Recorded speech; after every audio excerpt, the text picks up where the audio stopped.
Bonsoir à tous.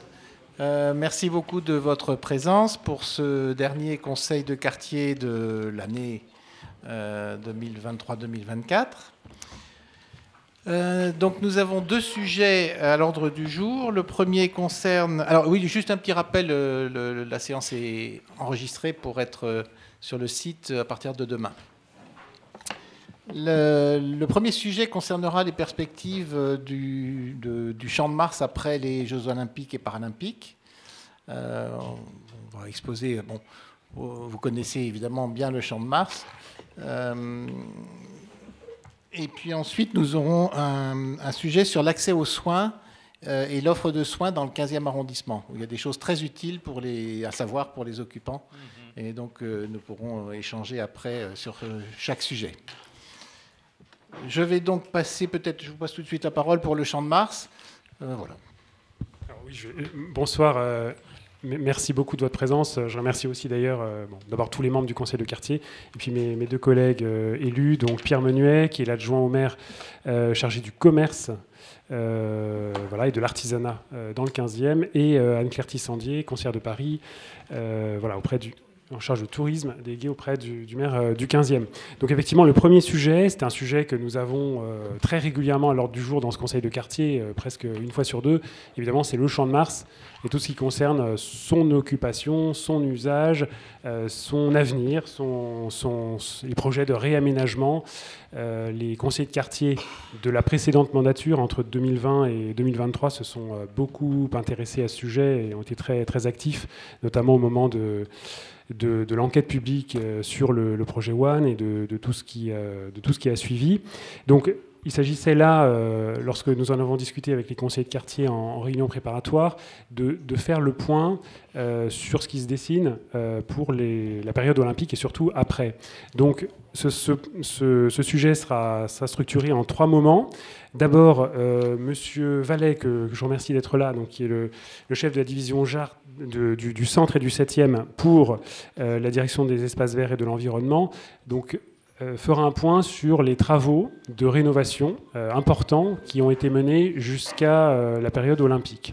Ensuite, je rappellerai dans quel moment nous sommes, c'est-à-dire la phase de montage des installations sur le Champ de Mars, ce qui va se passer pendant la période olympique, et ensuite le calendrier, les modalités du démontage. Et puis nous évoquerons également l'événementiel qui nous occupe et nous préoccupe tous, évidemment, dans ce conseil de quartier.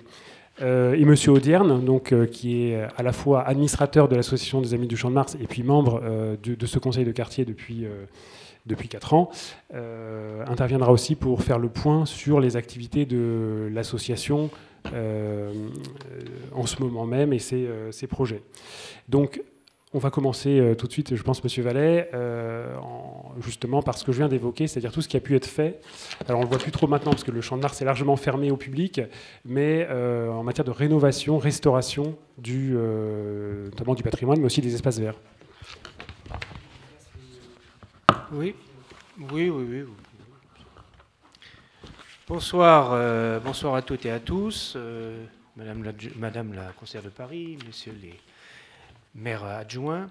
Je ne suis pas en charge du 15e, comme vous pouvez le voir. Néanmoins nous sommes voisins et je suis en particulier en charge des espaces verts du 7e arrondissement, parmi lesquels le Champ de Mars et les Invalides, qui, comme vous le savez, sont sites olympiques Paris 2024. Donc, vous avez pu voir que sur ces deux sites, en particulier sur le Champ de Mars, qui est à proximité de votre arrondissement, Paris 2024 est en train de largement se déployer sur le site, comme c'était prévu. L'aréna pour le beach volley est quasiment montée, quasiment terminée, ainsi que les installations pour les épreuves de sport de combat dans le Grand Palais éphémère. Voilà, donc tout ça est en cours de montage. Alors, nous avons rendu, en quelque sorte, le Champ de Mars progressivement à Paris 2024, ce qui fait qu'à cette heure, nous ne sommes plus réellement propriétaire du Champ de Mars, mais c'est aujourd'hui Paris 2024 qui est de fait en responsabilité du site. Nous avons restitué ce site à Paris 2024 après avoir procédé à des travaux de rénovation qui ont été favorisés par le vote d'un budget participatif par les habitants du 7e. Budget participatif, je l'avais dit quand j'étais venu, mais peut-être tout le monde n'était pas là, qui était d'un montant de 2 millions d'euros, parmi lesquels 100 000 euros ont été provisionnés pour la fontaine centrale, mais nous disposions d'1 900 000 euros pour redonner un peu de lustre à ce site, de manière à donner à Paris 2024 un site qui soit présentable, à défaut d'être tout neuf, et de pouvoir, à l'issue des Jeux, par le truchement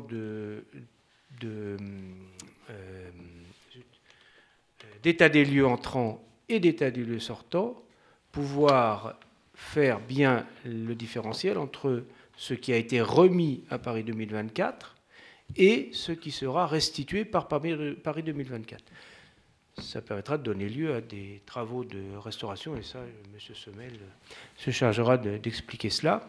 Pour ce qui me concerne, j'ai pris en charge l'ensemble des travaux que permettait ce budget participatif, à commencer par, comme vous avez pu le voir, la restauration de la quasi-totalité du patrimoine en pierre du Champ de Mars, qui était constitué de vasques en pierre, de socles et de bancs. Alors, ça concernait donc les éléments en pierre qui sont autour de la place Jacques-Rueff, ainsi que les 2 balustres surmontés de vases qui sont de part et d'autre du GPE sur l'avenue de la Motte-Piquet. Alors, juste pour une petite aparté, en fait, ces éléments n'étaient pas en pierre de taille. Ils ont été réalisés au début du XXe siècle, avec d'ailleurs un savoir-faire assez remarquable, puisque tout le monde s'y est trompé, hein, y compris l'entreprise qui a fait les restaurations. En fait, ce n'est pas de la pierre de taille, c'était très très bien fait, c'était un aggloméré de béton et de pierre. Donc nous avons restauré la quasi-totalité des vases qui se trouvaient autour de la place Jacques-Rueff, à l'exception de quelques vases qui étaient trop abîmés et qui seront refaits, sculptés après les Jeux Olympiques. Mais ça doit concerner 5 vases, si ma mémoire est bonne. Le reste, l'ensemble a été restauré, ainsi que les bancs et les socles. Alors il reste 2-3 bancs aussi qui seront remplacés. Et nous avons par contre entièrement remplacé en pierre de taille les balustres de part et d'autre du Grand Palais éphémère et les 4 vases qui les surmontaient. Là, c'est entièrement en pierre de taille, donc c'est une plus-value certaine pour le site. Ces éléments en pierre de taille, évidemment, seront encore là dans de très nombreuses décennies. Donc ce participatif a permis ce travail qui était souhaité par tout le monde de longue haleine, et ça sera aussi en quelque sorte un héritage des Jeux Olympiques, parce que c'est ce participatif qui l'a permis. Nous avons évidemment rénové les pelouses comme nous le faisons tous les ans, puisque les pelouses, malheureusement, souffrent beaucoup l'été, compte tenu de la grosse fréquentation du Champ de Mars. Et donc, effectivement, chaque année, on est contraint de refaire, en tout cas partiellement, ces pelouses, notamment les pelouses qui sont devant la tour, qui sont dans un état tout à fait déplorable en fin de saison. Alors ça n'est pas scandaleux, hein, parce que pour avoir rencontré mon homologue de Hyde Park à Londres, il procède aussi ainsi partout où il a de l'événementiel. Chaque année, il était en train de refaire de la même façon. Donc, bon, c'est le vécu, c'est la vie du Champ de Mars. En tout cas, nous avons rénové les pelouses, y compris les pelouses latérales qui, elles, n'avaient pas été rénovées depuis de nombreuses années parce qu'elles étaient moins fréquentées. Par ailleurs, nous avons refait l'ensemble des petites allées qui se trouvaient de part et d'autre des pelouses centrales, donc toutes les petites allées que vous avez dans les parties latérales du Champ de Mars ont été rénovées, ainsi que l'ensemble du mobilier, les bancs. Alors vous ne voyez pas évidemment les bancs rénovés parce que beaucoup ont été déposés, mais les bancs seront neufs quand ils seront reposés après les Jeux Olympiques. Nous avons aussi restauré les auvents, les 4 auvents qui se trouvent de part et d'autre des grandes pelouses qui accueillaient autrefois les chevaux, qui avaient été aménagées à cette intention au fin du XIXe siècle par Alphand. Nous les avons rénovés. Voilà, un gros travail. Effectivement, nous avons évidemment repeint l'ensemble des candélabres, reposé de nouveaux candélabres, ça c'est en cours, pour améliorer l'éclairement sur le Champ de Mars. Voilà, toutes les opérations qui ont été menées. Alors, ça ne veut une fois de plus pas dire que le Champ de Mars est neuf, parce que 1 900 000 €, c'est une grosse somme. Tout le monde en est bien conscient. Néanmoins, compte tenu de la superficie du Champ de Mars, ça ne permet pas évidemment de tout refaire à neuf. Par contre, et ça je vais laisser la parole à monsieur le maire, par contre,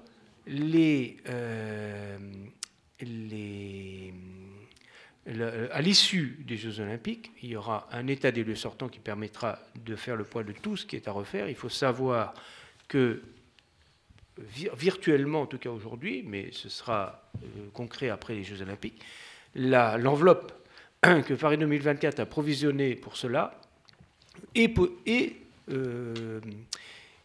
dimensionnée à hauteur de 3 700 000 €. Donc le double pratiquement de ce qui avait été provisionné. Alors évidemment, ce sera en fonction de ce qui sera le cas échéant dégradé, mais en tout cas, voilà, ça veut dire que c'est une garantie pour tout le monde qu'à l'issue des JO, nous aurons quand même un budget, si nécessaire, suffisant pour reprendre tout ce qui aura été éventuellement dégradé. Voilà. Je ne sais pas si vous souhaitez que je rajoute autre chose, monsieur le maire. Donc voilà, effectivement, les pelouses latérales ont été reprises. Alors, oui, effectivement, on a repris le stabilisé au début de la promenade de Roumanie, de l'autre côté du Champ de Mars. On a aussi repris, je l'ai omis, l'avenue du Général Ferrier. J'avais fait refaire en 2019 la partie qui est à gauche de la Tour Eiffel, et nous avons refait cette année la partie qui est à droite, entièrement. Également, les jardinières de part et d'autre de la Tour Eiffel que vous voyez sur cette photo, sur la partie Maille Branly. Sur la partie Maille Branly, tous les bancs ont été repeints, les candélabres ont été repeints.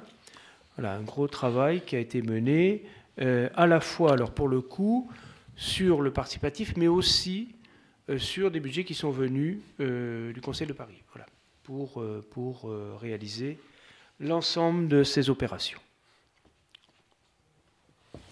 Merci beaucoup. Je passe donc la parole à monsieur Semel pour la période plus olympique. Oui, en sachant qu'évidemment, on prendra toutes les questions à la fin de ces 3 présentations. Monsieur Audierne poursuivra avec l'action des Amis du Champ de Mars. Alors, ce que nous vivons en ce moment, évidemment, c'est la phase de montage qui est maintenant, monsieur Vallet le disait à l'instant, largement réalisé. Alors, ce plan qui est fourni par le comité d'organisation des Jeux Olympiques montre effectivement toutes les zones du Champ de Mars qui ont été fermées, activées successivement. Aujourd'hui, je crois qu'il n'y en a qu'une qui reste ouverte autour de la halte garderie, c'est-à-dire la zone orange qui est la zone 6, voilà, entre la place Jacques Rueff et l'avenue Charles Risler, c'est ça. Voilà, donc, mais qui sera fermée le 26 juin. Voilà. Voilà, bon, quelques images récentes qui montrent effectivement les installations, donc des gradins, des barnums, des tentes, des différents types d'installations, à la fois pour les compétitions elles-mêmes et puis pour la restauration des visiteurs, des spectateurs pendant cette période. Alors, le Champ de Mars, on l'a déjà dit plusieurs fois dans ce conseil de quartier, donc abrite 2 sites olympiques. Donc ce qu'on appelle le stade Eiffel, qui est celui qui vient d'être construit, qui est en voie d'achèvement, donc dans lequel se dérouleront notamment les épreuves de beach volley pendant les Jeux Olympiques, puis du foot, du cécifoot pendant les Jeux Paralympiques. Donc c'est un équipement qui pourra accueillir 11 000 spectateurs à raison de 3 à 4 matchs par jour. Le Champ de Mars Arena, donc l'ancien Grand Palais éphémère qui a pris son nom, lui pourra accueillir 6500 spectateurs 2 à 3 fois par jour, avec, comme le disait M. Vallet, des arts martiaux essentiellement, donc judo et lutte pendant la période olympique. Alors, je ne parle pas trop des périmètres de sécurité parce que tous ces sujets ont fait l'objet de réunions spécifiques à la mairie du 15e. Et notre dernier conseil de quartier était entièrement consacré avec la directrice de cabinet du préfet de police à ces questions-là. Je rappelle simplement qu'il y a deux périodes essentielles, évidemment pour le quartier duplex, la mode Piquet. Il y a la période du 18 au 26 juillet, qui est une période où l'essentiel du quartier est en zone de restriction de la circulation. Donc la circulation reste possible, mais il faut avoir une raison d'entrer ou de sortir en voiture. À pied ou en vélo, il n'y a pas de restriction particulière. Ensuite, pendant toute la période des Jeux olympiques puis paralympiques, la moitié du quartier est en zone rouge et l'autre en zone bleue. Donc en zone rouge, ça signifie qu'il faut demander pour ceux qui sont concernés un laissez-passer numérique pour leur déplacement. Et donc la préfecture de police qui gère tout cela a ouvert, comme vous le savez, une plateforme pour demander ces laissez-passer numériques. Il y a à l'entrée de la salle d'ailleurs une feuille qui récapitule tous les sites et avec des QR codes, les procédures importantes, les informations importantes pour cette période. Alors j'en viens maintenant, on fait un bond de quelques semaines. Dans le temps, on arrive en septembre, puisque c'était un peu l'objet, c'est ce qu'avaient choisi les conseillers de quartier, c'est que se passe-t-il après l'été? Donc la phase de démontage qui va suivre les Jeux paralympiques, qui se terminent, comme vous le savez, le 8 septembre. Alors, là aussi, j'utilise des données qui ont été fournies par le comité d'organisation des Jeux olympiques. Comme pour le montage, le démontage va se faire évidemment par phase. Donc vous voyez, alors je ne sais pas si ça se voit très bien, mais donc la première zone qui va être libérée, c'est de part et d'autre de la place Jacques-Rueff. Donc le plus près de la Tour Eiffel, donc c'est en bleu, et également entre la place Jacques-Rueff et l'avenue Charles Risler. Voilà, donc la zone 2 ensuite, celle qui se trouve entre la place Jacques-Rueff et le Grand Palais éphémère, sera également libérée. Elle doit l'être pour le 7 octobre prochain. Donc ce qui restera en place à ce moment-là, c'est essentiellement le stade Eiffel et toutes les installations autour. Donc la troisième zone qui sera libérée, c'est pas vraiment une zone d'ailleurs, c'est le Grand Palais éphémère, non pas la structure, mais tout ce qui sera construit à l'intérieur, avec un démontage des gradins et de toutes les installations olympiques, opération qui doit être terminée le 14 octobre. Ensuite, c'est le pourtour de la place Jacques-Rueff qui doit faire l'objet d'un démontage avec une libération le 15 octobre au plus tard.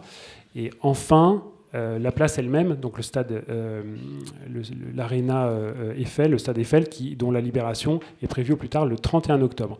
Alors, M. Vallet l'expliquait, tout cela se fait avec des états des lieux, des visites avec l'huissier de justice qui constate l'état des lieux de chaque site, aussi bien au montage qu'au démontage, avec une responsabilité de Paris 2024 de restituer le site dans un état aussi proche que possible de l'existant et de prendre en charge de manière forfaitaire, M. Vallet l'a évoqué, avec une enveloppe de 3 700 000 €, sa remise en état à l'identique.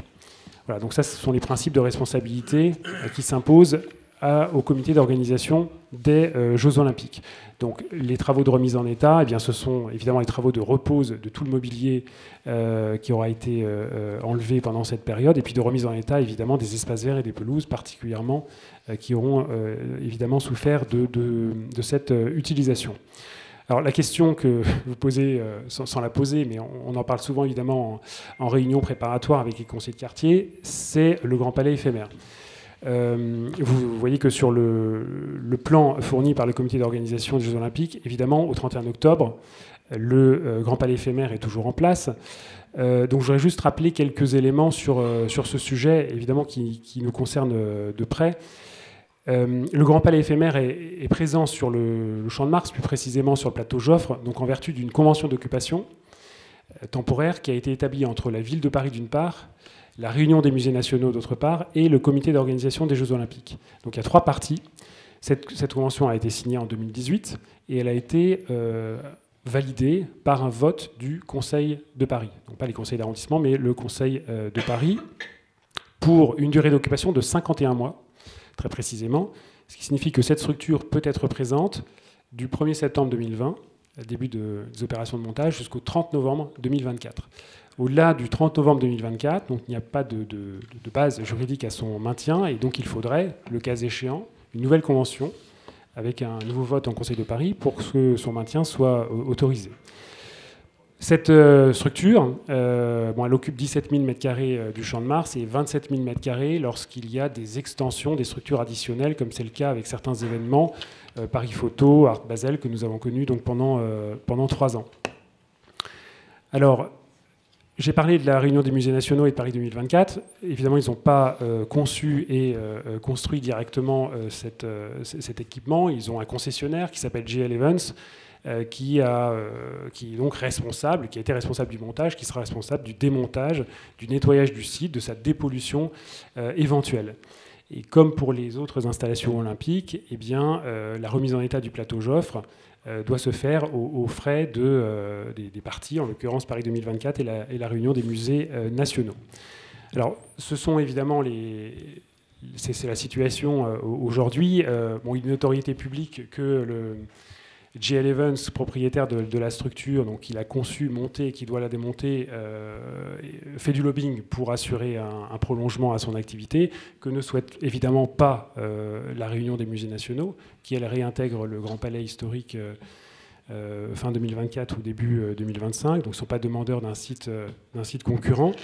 Mais évidemment, le conseil de quartier, depuis l'origine, est très, très, très vigilant là-dessus, et donc nous suivrons ça avec attention au cours de la réunion probablement de l'automne, et toutes les informations que l'on pourra avoir, probablement en demandant aussi à GL Evans de venir expliquer les modalités de ce démontage, qui ne va pas se faire en quelques semaines. Hein. Il avait pris plusieurs mois le montage, donc on aura probablement un calendrier de plusieurs semaines ou de plusieurs mois. Donc tout ça sera précisé en temps et heure. Mais aujourd'hui, pour les avoir demandés il y a quelques jours encore à GL Evans, je n'ai pas ces éléments-là.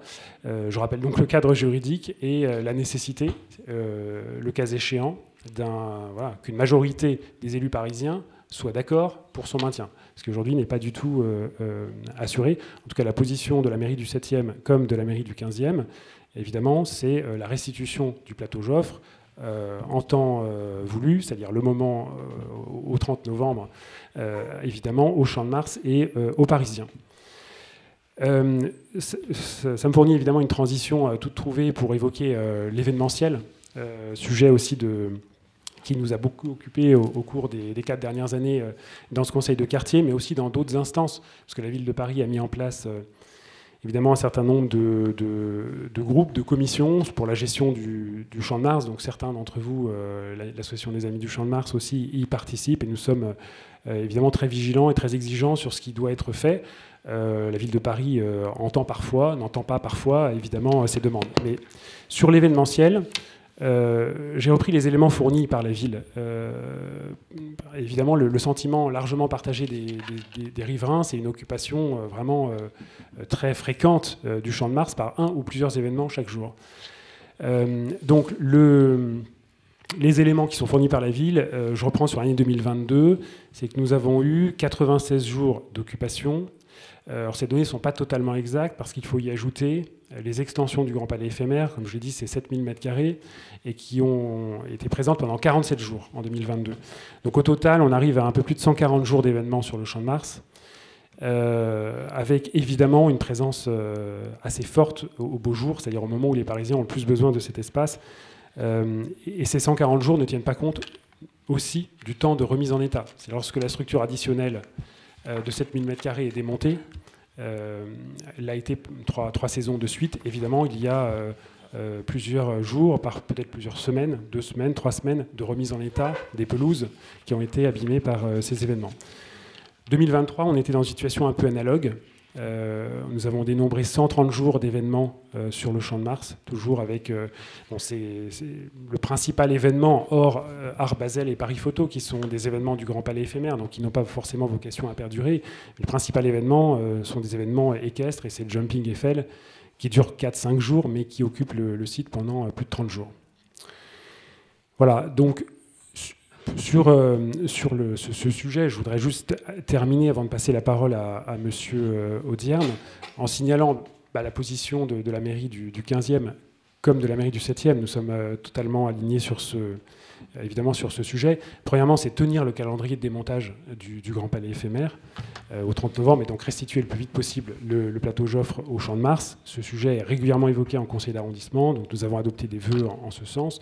Évidemment, la vigilance des élus du 15e comme des conseillers de quartier est totale sur ce sujet. Deuxièmement, réduire la part de l'événementiel, réduire très sensiblement à partir de 2025 la part de l'événementiel. Alors, le Champ de Mars n'est pas dans le 15e, mais dans le 7e, donc nous n'avons pas voté de vœux sur ce sujet, mais la mairie du 7e l'a fait en demandant une réduction de moitié de l'événementiel, donc par rapport aux 130-140 jours que j'ai évoqués à l'instant. Et troisièmement, rétablir en fait une charte des usages du Champ de Mars, c'est-à-dire un document qui s'impose à ses utilisateurs pour assurer la protection des espaces verts, du patrimoine et respecter les riverains en limitant au maximum les nuisances pour les quartiers limitrophes lorsqu'il y a malgré tout des événements.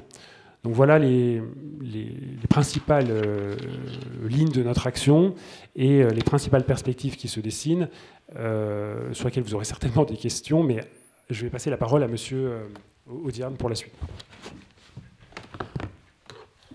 Vous m'entendez? Parfait. Donc moi je m'appelle Michel Audierne, je suis à l'association des Amis du Champ de Mars, je suis le secrétaire général. Une particularité, c'est que l'association a son siège dans le 7e arrondissement, mais il y a de nombreux adhérents qui sont du côté du 15e. Ce soir, je compte le président de l'association qui est là. Je compte, il lève la main, Gérard Deragobian. Je compte Bernard Roncin, qui est un ancien trésorier de l'association et qui est toujours un fidèle. On peut compter aussi Marie-Hélène qui, elle, nous fait tout notre site internet que je vous invite à visiter souvent, donc Marie-Hélène Louvain. Donc voilà un petit peu comment on fonctionne. Presque 40% de nos adhérents sont des gens qui habitent le 15e. Donc c'est important, on vit avec les deux arrondissements, le 15e et le 7e. Donc, en fait, ce que je voulais vous dire, c'est que l'association, elle recherche toujours des adhérents et elle cherche toujours des forces vives pour développer ses activités. Par exemple, on a fait un sondage auprès de nos adhérents. On a eu 150 réponses sur une quinzaine de questions et sur des textes libres. C'est-à-dire que les gens ont exprimé leur propre volonté, leurs propres besoins vis-à-vis du Champ de Mars. Donc on va faire une publication bientôt. Donc ceux qui ont la chance d'être adhérents et d'accéder au site internet auront les résultats sur le site. Alors la deuxième chose, c'est qu'on défend les activités culturelles et artisanales. Donc on s'est battu là pour la sauvegarde du manège et pour la sauvegarde des petites voitures. Bon, c'est des choses qui sont importantes. Les petits-enfants et les enfants petits ont plaisir à y aller. Donc c'est quelque chose qu'on veut voir perdurer et qu'on veut surtout voir revenir après les JO. Après les JO. Le deuxième sujet, c'est en ce qui concerne les défenses, c'est le Guignol, par exemple. Donc sur le Guignol, vous savez qu'il y a eu de grandes difficultés. Hein.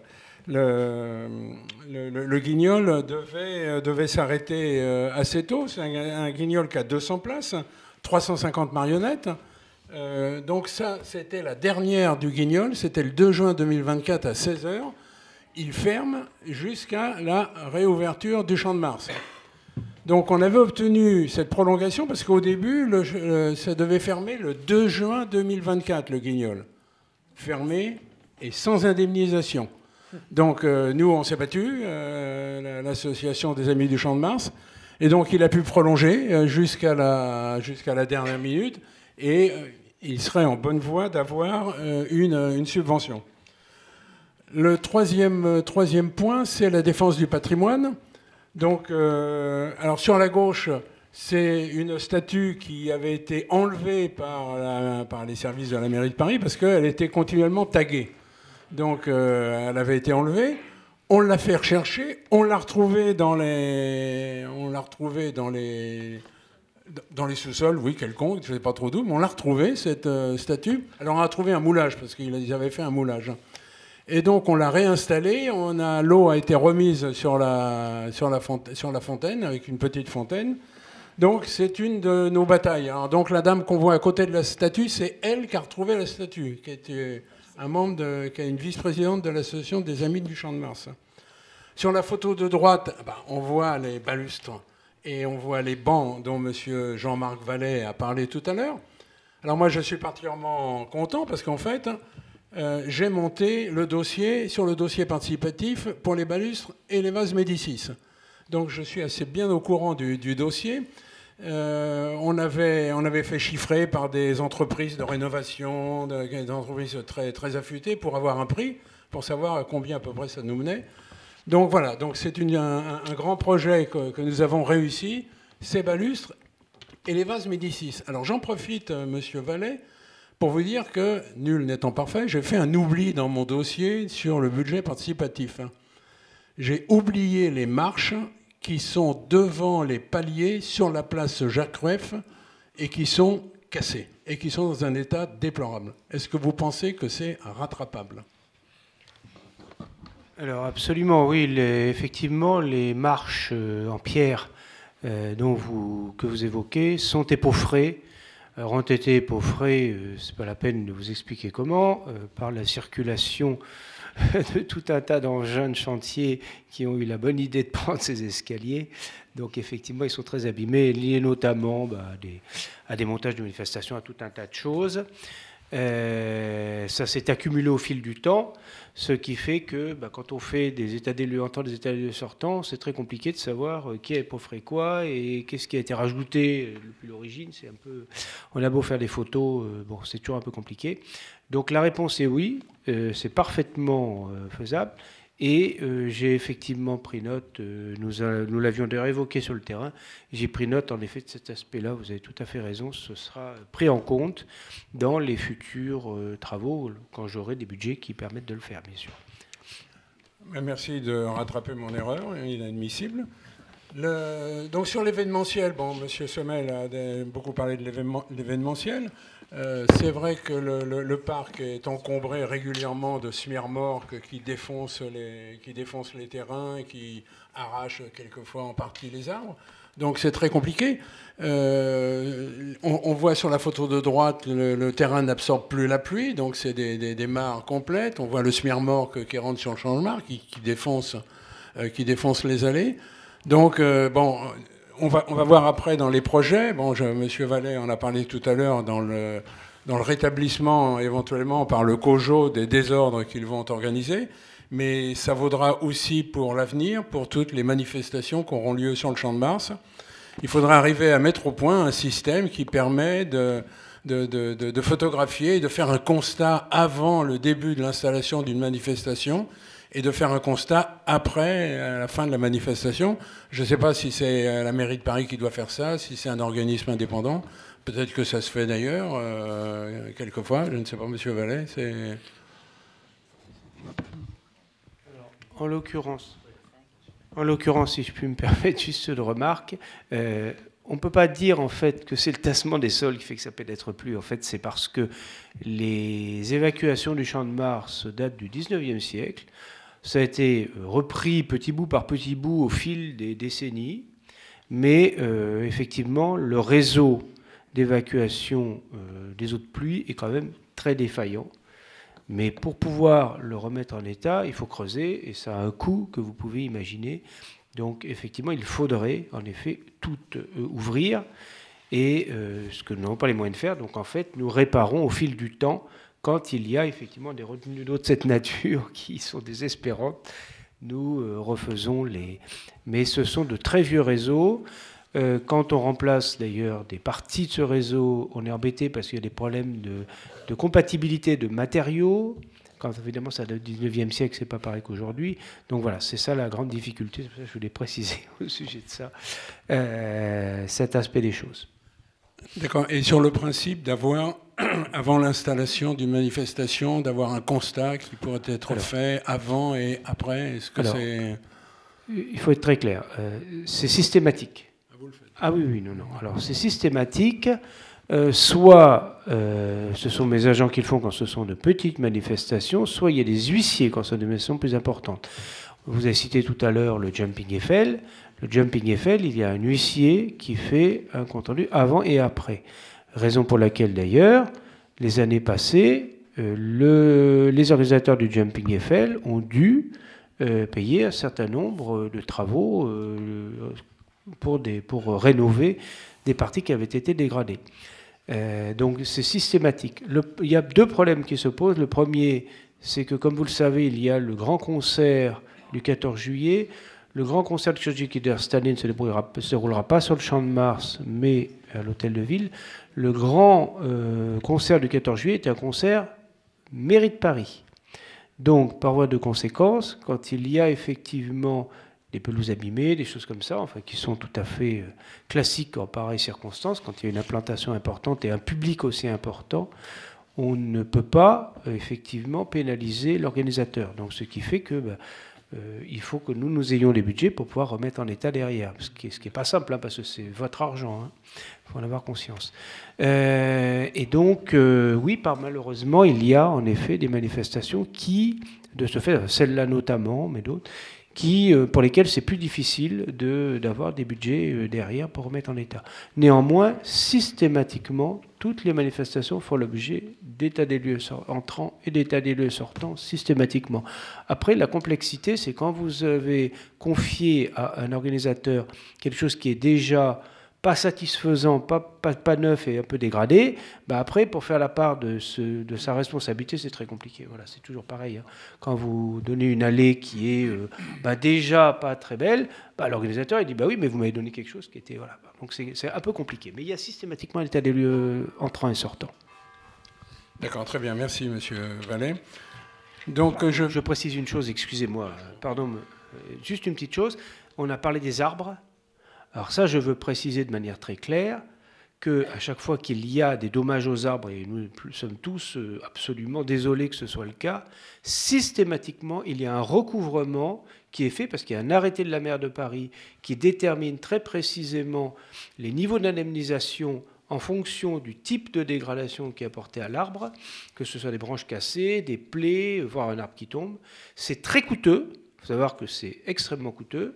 Et donc, régulièrement, les organisateurs de manifestations se voient imposer des pénalités consécutives à des dommages aux arbres. Et c'est systématique. Et c'est systématiquement payé puisque c'est des recouvrements du trésor public. Là, je vais être très clair là-dessus, on ne badine pas avec ça. Après, c'est vrai que quand un arbre a été abîmé, payer, c'est bien, mais... Voilà. Merci. Donc maintenant, on va passer à un autre sujet qui est l'information que nous avons. Donc l'information sur le Champ de Mars, donc, vous la trouvez bien sûr sur le site internet de l'association, amisduchampdemars.fr. On est bien sûr, on se met à la mode et maintenant on utilise les canaux de distribution plus modernes, Twitter, Facebook, Instagram. En ce moment, on est en train de publier sur un rythme de d'un tweet tous les 3 jours. Donc ça en fait pas mal. Et il y en a certains qui ont de la vidéo, il y en a certains qui ont plusieurs pages. Et donc ils sont souvent retweetés maintenant. Donc c'est un moyen de communication qui est important pour nous parce que ça veut dire qu'au niveau des journalistes, les journalistes maintenant nous suivent. Et après, ils nous contactent pour avoir des informations complémentaires. Donc, il y a 2 exemples marquants. Le 9 janvier, c'était l'arrêt du Guignol qui était prévu le 31 mars. On a fait un tweet à ce moment-là. Il a été vu par 80 000 personnes.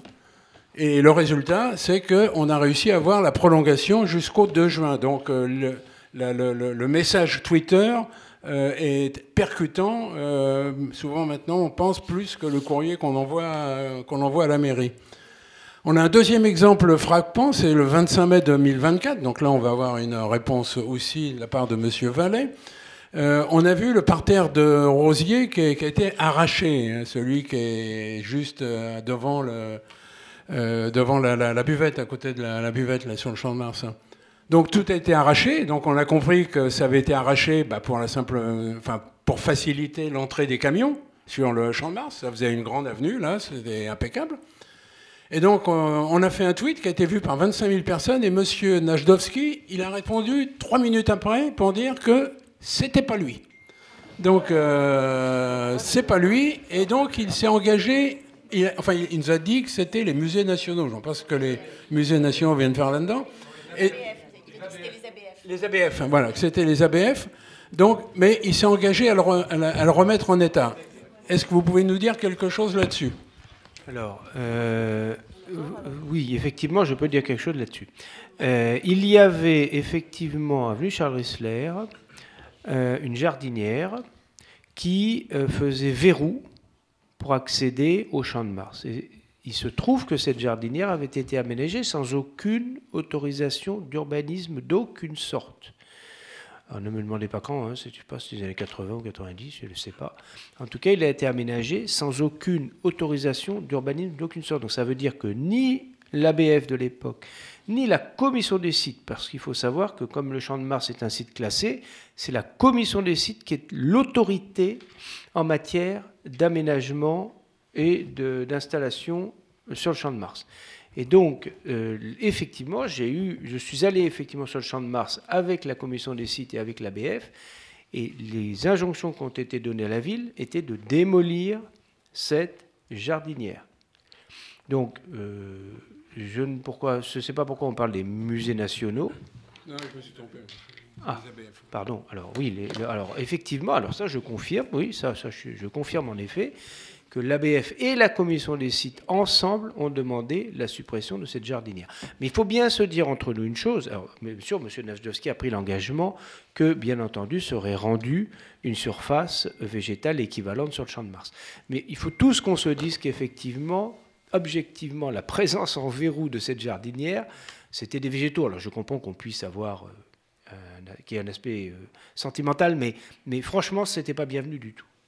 Bon, voilà. Donc je pense que là-dessus, le regard de la commission des sites et de l'ABF était quand même assez pertinent.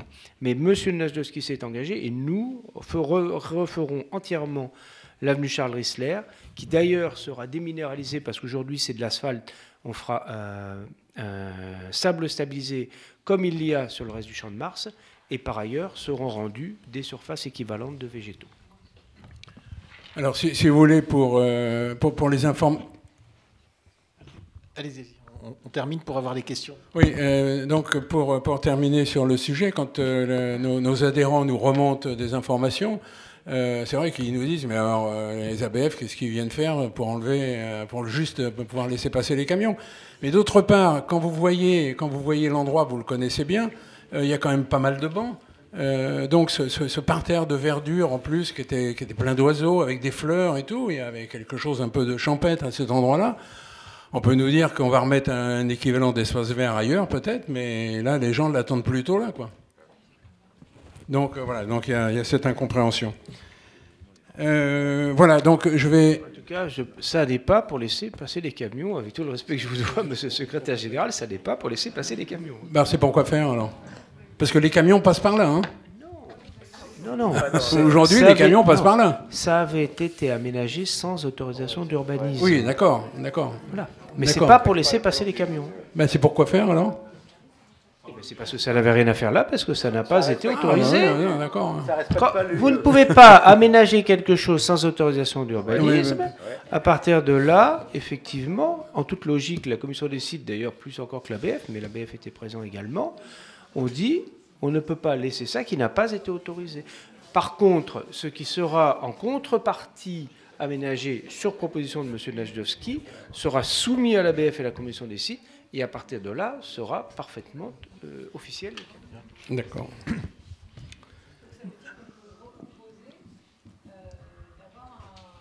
un jardinier à cet endroit-là.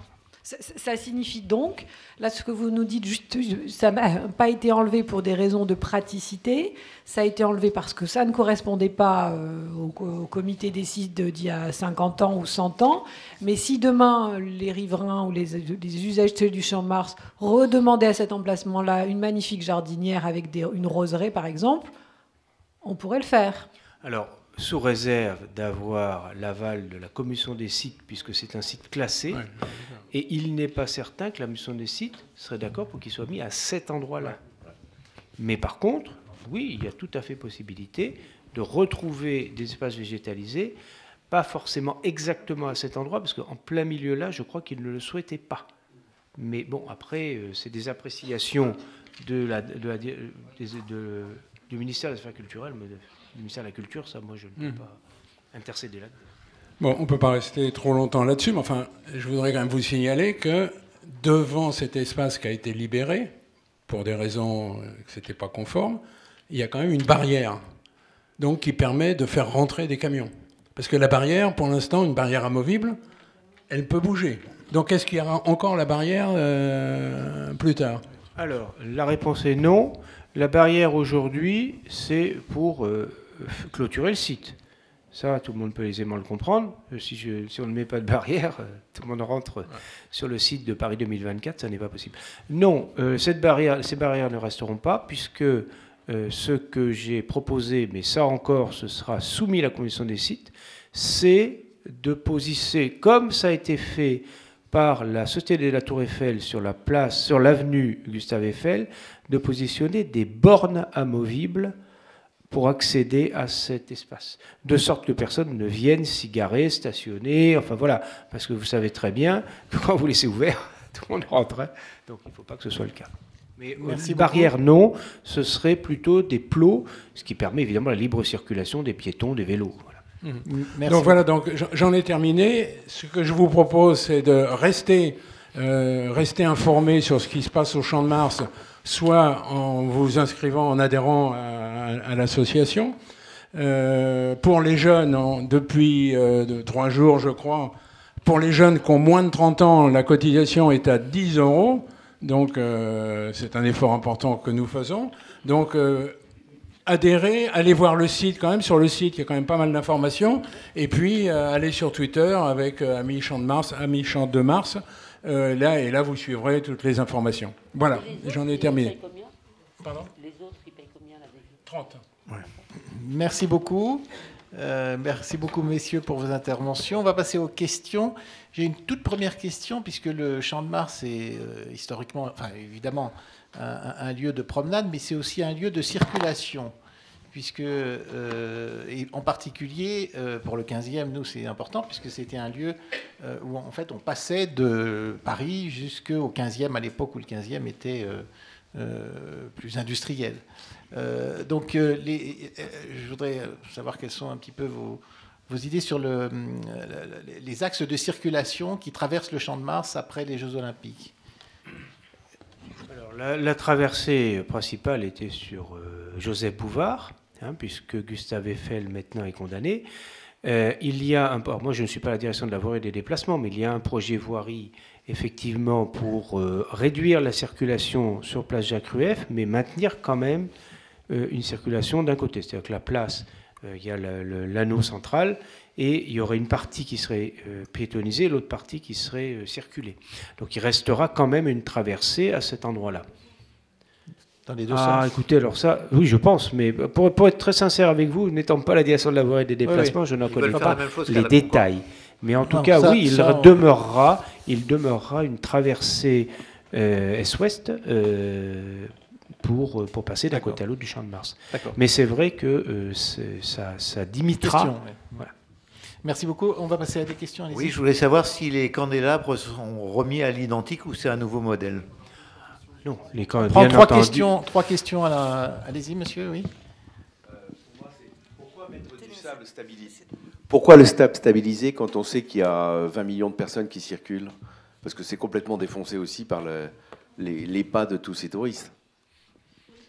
Oui. Et oui. Oui, je complète la question de monsieur. C'est non seulement défoncé, comme vous le dites, mais c'est extrêmement nocif, polluant pour les enfants qui courent. Il y a beaucoup de poussière, en fait, sur ce site, qui normalement devrait être un espace de respiration et de bien-être et qui ne l'est pas en raison notamment aussi du sol. Et vous expliquiez tout à l'heure que cette place aussi qui était bétonnée, qui sert, moi je suis maman de petits enfants, elle sert énormément à l'apprentissage du vélo, de la trottinette. C'est vraiment aussi un espace de jeu. Si demain vous nous remettez du sable avec de la poussière, objectivement les familles vont vraiment fuir ce territoire. Alors, pour répondre d'abord à M. Well, je suis désolé, mais j'ai du coup oublié votre question. Je voulais le faire dans l'ordre. Sur les candélabres. Voilà, sur les candélabres. Non, alors clair, net et précis, on est sur le Champ de Mars, on est sur un site classé, comme je l'ai dit tout à l'heure, donc soumis à l'avis de la commission des sites. Donc évidemment, les candélabres sont repositionnés à l'identique. Ah oui, ça, il est hors de question de changer de modèle. Ça, c'est très clair. Merci. Et ensuite, sur le sable stabilisé. Alors, effectivement, malheureusement, il n'y a pas de solution miracle. Ce qui est demandé par la commission des sites et par l'ABF, c'est que les voies soient perméables pour limiter l'imperméabilisation des sols. Bon. Alors, ce qui a été réalisé à l'origine, c'était ce qu'on appelait un hérisson, qu'on voit encore un peu, on en voit les restes sur la partie Thaumy-Thierry qui est entre Rueff et la plage Joffre. C'est une espèce d'aggloméré, un peu comme une grave, avec du sable et des granulats plus ou moins gros, et des granulats un peu plus importants, qui constitue une espèce de l'aggloméré presque un peu comme un sous-béton qui avait l'inconvénient majeur d'être perméable, en fait, d'être imperméable. Donc effectivement, aujourd'hui, on fait des sables stabilisés, mais comme vous avez pu le voir, ce qui a été refait l'a été dans un sable stabilisé qu'on appelle stabilisé renforcé, c'est-à-dire que c'est effectivement un agglomérat de sable avec un liant, et le liant est plus ou moins important. Il y a des stabilisés à 3% de liant qui sont extrêmement friables. Donc là, effectivement, vous avez beaucoup de poussière. Il y a des stabilisés qui sont à une concentration de liant plus importante, et ce qui a été mis en œuvre sur le Champ de Mars en 2014 et en 2019, en 2015 et en 2019, à mon arrivée en 2015 et puis en 2019, c'est un sable stabilisé renforcé avec une teneur en liant de 5% si ma mémoire est bonne, et c'est quand même moins poussiéreux. Alors cela étant posé, c'est effectivement malheureusement, quand c'est très fréquenté, oui, il y a un peu de poussière en surface, ça se délite un peu en surface. La solution alternative, c'est ce qu'on appelle un béton désactivé, c'est ce qu'a fait la société d'exploitation de la Tour Eiffel, de part et d'autre de la Tour Eiffel. Là, vous n'avez pas un sable stabilisé, vous avez un béton désactivé. Ce béton désactivé est, pour eux, enfin, il y a en fait la possibilité, c'est perméable, l'eau passe, l'eau traverse ce matériau. Mais alors, par contre, il faut effectivement, alors l'avis de l'ABF a dit d'accord autour de la Tour Eiffel, donc on peut imaginer que c'est le cas sur le Champ de Mars, mais par contre, ce que tout le monde doit avoir à l'esprit, c'est que c'est 3 fois plus cher qu'un sable stabilisé. Je dis, ah non, mais moi je dis la réalité en tant que fonctionnaire, hein, madame. Moi, les budgets, moi je fais avec les budgets ce qu'on me donne. Hein, donc à partir de là, je veux bien faire partout. Ah oui, absolument. Techniquement, c'est tout à fait pour eux, tout à fait possible, pardon. C'est un béton désactivé, comment on appelle ça? Béton désactivé, enfin c'est comme un béton désactivé pour eux, mais c'est un béton désactivé, écoutez, excusez-moi, mais voilà, ça met... En tout cas, qui est perméable. Merci beaucoup de vos réponses. Est-ce qu'il y a d'autres questions dans le public? Les conseillers, c'est bon. Ma question porte sur le maintien ou non du Grand Palais éphémère après le 30 octobre. Ce que je sais, c'est qu'il y a eu une déclaration d'intention qui n'est pas forcément matérialisée par un document juridique la société GL Events a tout récemment, dans un communiqué à la presse, déclaré sa volonté de demander la prolongation de son maintien sur le Champ de Mars. Michel, est-ce que tu as des informations là-dessus? On va prendre d'autres questions, oui. Moi, oui, je voudrais aussi poser à M. Vallet une question, parce que vous avez parlé des plates-bandes, enfin des pelouses, et puis des petites allées latérales. Il y a aussi les grandes allées, dites allées cavalières, en fait, qui sont de part et d'autre du Champ de Mars, et qui sont souvent très très dégradées. En fait, dès qu'il a plu, ça devient de la boue, enfin on ne peut pas passer du tout. Donc est-ce que ça, il est prévu de les remettre en état? Ensuite, quand le Grand Palais éphémère démonte son extension, vous constatez que les pelouses sont totalement dégradées et tout est à refaire. Donc j'imagine que vos services et vous-même êtes totalement déprimés de voir effectivement qu'il faut recommencer tous les 3 mois quasiment. Donc est-ce qu'il y a quand même des solutions où on pourrait quand même éviter qu'effectivement le Grand Palais éphémère installe ces extensions continuellement pour, voilà, qui prive aussi tous les riverains du Champ de Mars de ces espaces verts. Et enfin, et là c'est peut-être plutôt pour M. Semel, mais c'est lié à l'événementiel. Je suis quand même très étonné qu'on ait besoin d'installer ces infrastructures pour des concours hippiques en plein Champ de Mars, alors que la ville de Paris possède 3 hippodromes, Auteuil, Longchamp et Vincennes. Et pourquoi est-ce que les chevaux ne pourraient pas courir et concourir sur ces hippodromes? Ça éviterait l'amener des camions qui viennent monter les infrastructures. Ça prend 3 semaines avant, 3 semaines pour démonter, pour peut-être 2 jours d'événement. Et donc pendant 1 mois et demi, on ne peut plus traverser le Champ de Mars. Il y a une thrombose pour les voitures, les bus sont détournés. Donc c'est quand même très, très pénalisant pour les habitants. Voilà, merci. On prend une dernière question qu'on regroupe. Allez-y, oui. Moi, je voudrais juste intervenir. Gérard Agobian, je suis le nouveau président des Amis du Champ de Mars. Je voudrais revenir sur certains éléments qui ont été donnés. Alors déjà, au niveau de la communication, pour vous dire l'importance de la communication, ce qui a permis en fait d'arrêter au départ le projet du Champ de Mars, le projet Site One, c'est le fait qu'on a fait un tweet suite à une visite qu'on avait fait au Champ de Mars pour voir en fait les arbres qui allaient être impactés, qui montrait qu'en fait, il y avait un platane bicentenaire qui allait être tué par la construction des bagageries. Ce tweet a eu 5 millions de vues. 5 millions de vues, il a été repris par des journalistes, par des influenceurs, et la ville de Paris a été obligée de reculer suite à ça. Ça vous montre l'importance de la communication sur tous ces sujets-là. Autrement, je voudrais revenir sur l'événementiel. Le gros problème du Champ de Mars, c'est l'événementiel. Alors, je ne sais pas si mes chiffres sont compatibles avec ceux de M. Semel, mais les chiffres qu'on a envoyés à Emmanuel Grégoire, qui nous a demandé donc de contribuer sur ces sujets de l'événementiel, c'est que de mars à octobre, c'est-à-dire la période où le Champ de Mars est le plus agréable pour les visiteurs, en 2022, on avait 4 jours sur 10 d'événementiel. En 2023, on avait 7 jours sur 10 d'événementiel. Et en 2024, on avait 10 jours sur 10 d'événementiel. Donc nous, les Amis du Champ de Mars, qu'est-ce qu'on demande? On demande de mettre un coup d'arrêt à l'événementiel, en tout cas d'arrêter tous les événements qui sont pénalisants pour le site. Tous les événements en fait, où on construit des bâtiments, on ferme des routes, on arrête les lignes de bus, on empêche les gens d'aller visiter le Champ de Mars. Alors ça, on l'a écrit à Emmanuel Grégoire. Moi, j'ai envoyé un courrier au nom des 3 associations qui sont au comité de gestion du Champ de Mars en mars 2023. Emmanuel Grégoire, il nous dit qu'il est d'accord avec nous, qu'on a raison. Par contre, quand on discute de chaque événement, il nous explique que c'est impossible de l'arrêter. Il nous explique qu'un défilé Yves Saint-Laurent, il faut absolument qu'il puisse prendre des photos avec la Tour Eiffel, alors que le défilé est dans un bâtiment. Il nous explique qu'un jumping, s'il n'y a pas la Tour Eiffel, si les gens ne voient pas la Tour Eiffel en regardant les chevaux, eh ben, le jumping va s'arrêter. Il faut savoir que ça fait 2 fois, donc l'année de l'euro et cette année, en fait, le jumping sera à bagatelle.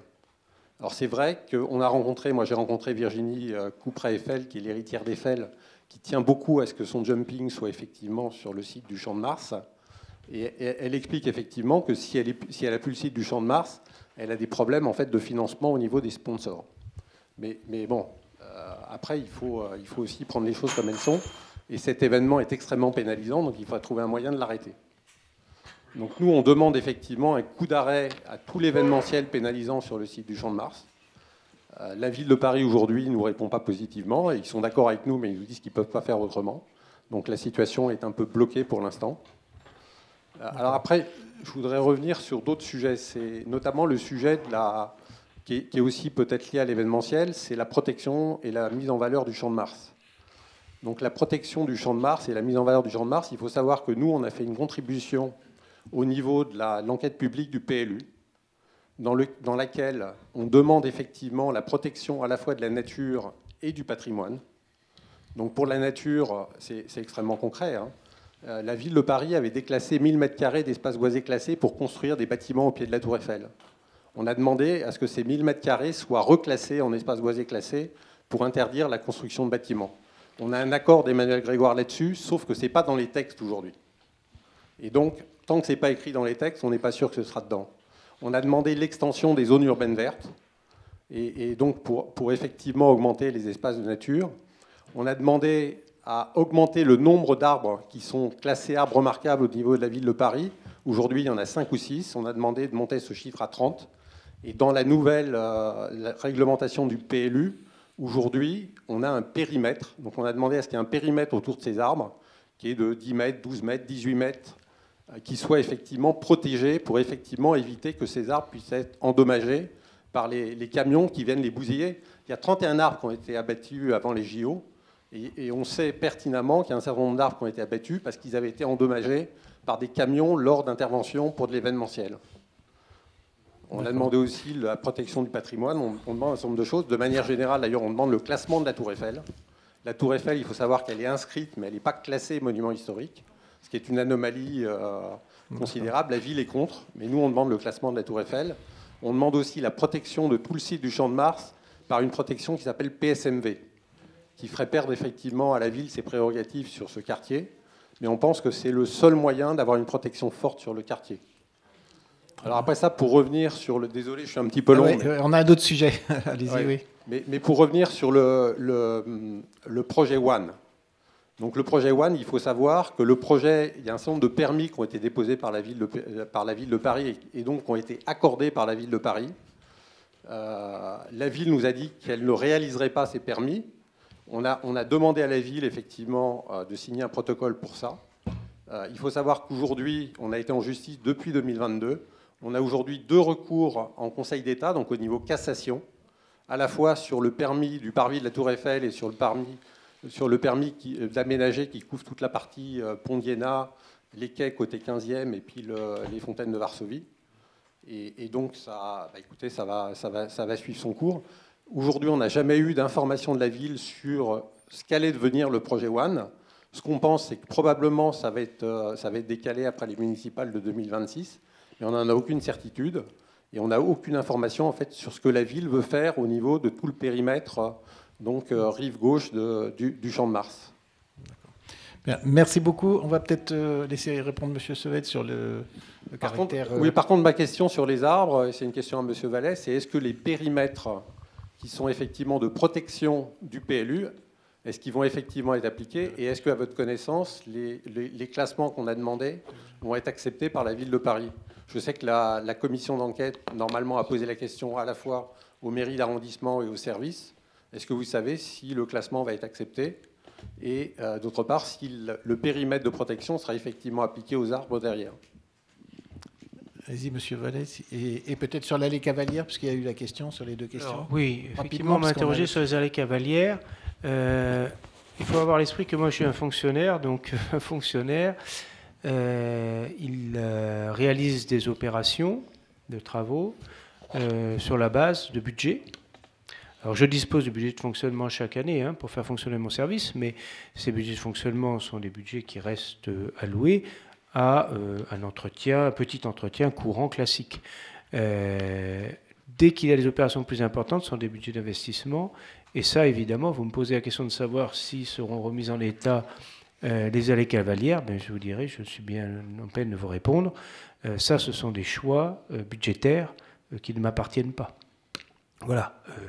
Donc, évidemment, une nouvelle fois, si toutefois des budgets importants sont votés pour le Champ-de-Mars parce qu'il y a une aspiration à ce que ce soit le cas. Bien entendu, nous ferons tous les travaux qui auront été votés, hein, bien entendu. Mais les cavalières mériteraient en effet un traitement. On fait des interventions au coup par coup, on en a fait là récemment. Mais ce sont des petites interventions coup par coup qui, effectivement, ne permettent pas de rénover de manière définitive et satisfaisante les cavalières. Ça, j'en suis bien conscient. Je ne sais pas si on m'entend, mais bon, dans le cadre des Jeux Olympiques, la traversée de la Seine va s'avérer très compliquée puisque la majorité des ponts vont être fermés à la circulation, à ma connaissance. Oui, il y en a sûrement déjà, mais enfin bon, ça va s'intensifier, je pense. Dans le cas de la récupération de la circulation après les Jeux Olympiques, qu'en est-il de la végétalisation du pont d'Iéna ?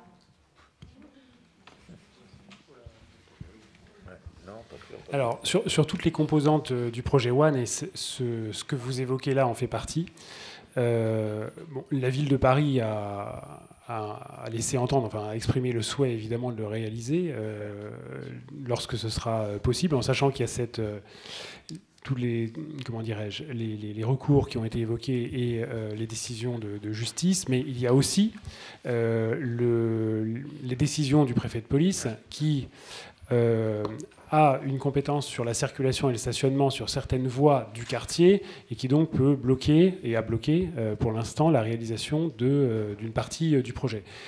Dans ses déclarations récentes, le préfet de police actuel a indiqué qu'il ne souhaitait pas revenir sur la décision de son prédécesseur qui avait exprimé donc des objections à la réalisation du projet One, au motif que la circulation, notamment des secours et des forces de l'ordre dans ce quartier sensible de la Tour Eiffel, eh bien, pourrait être contrariée, empêchée, ralentie par la réalisation de ce projet. Donc aujourd'hui, je suis dans la même situation que M. Deragobian et l'Association des Amis du Champ-de-Mars, c'est-à-dire qu'on n'a pas vraiment de visibilité là-dessus. On sait qu'il y a une volonté de remettre le sujet sur la table après les Jeux Olympiques, mais sous quelle forme ? Est-ce que ce projet va évoluer ? On l'a suivi à chacune de ces étapes dans ce conseil de quartier, donc bien sûr on continuera de le faire. Mais je ne peux pas vous dire quelle sera la partie qui sera réalisée, comment, sous quelle forme. Même la végétalisation du pont d'Iéna, évidemment, n'a plus rien à voir avec ce qui était dessiné au début, en premier aux Parisiens, etc. Donc il faut, voilà, pour l'instant, on ne peut pas trop répondre à cette question. Je vous remercie. Merci beaucoup. Donc on a un deuxième sujet, je pense qu'on va peut-être passer au deuxième sujet. Qui est aussi très important pour les habitants du quartier. Donc c'est l'offre de soins. Donc je vais peut-être directement... merci beaucoup pour vos interventions. On va peut-être passer directement la parole au docteur Ashraf. Donc vous dites un mot en premier ? D'accord. Peut-être vous prenez l'information. Bon. Je vous passe la parole comme introduction.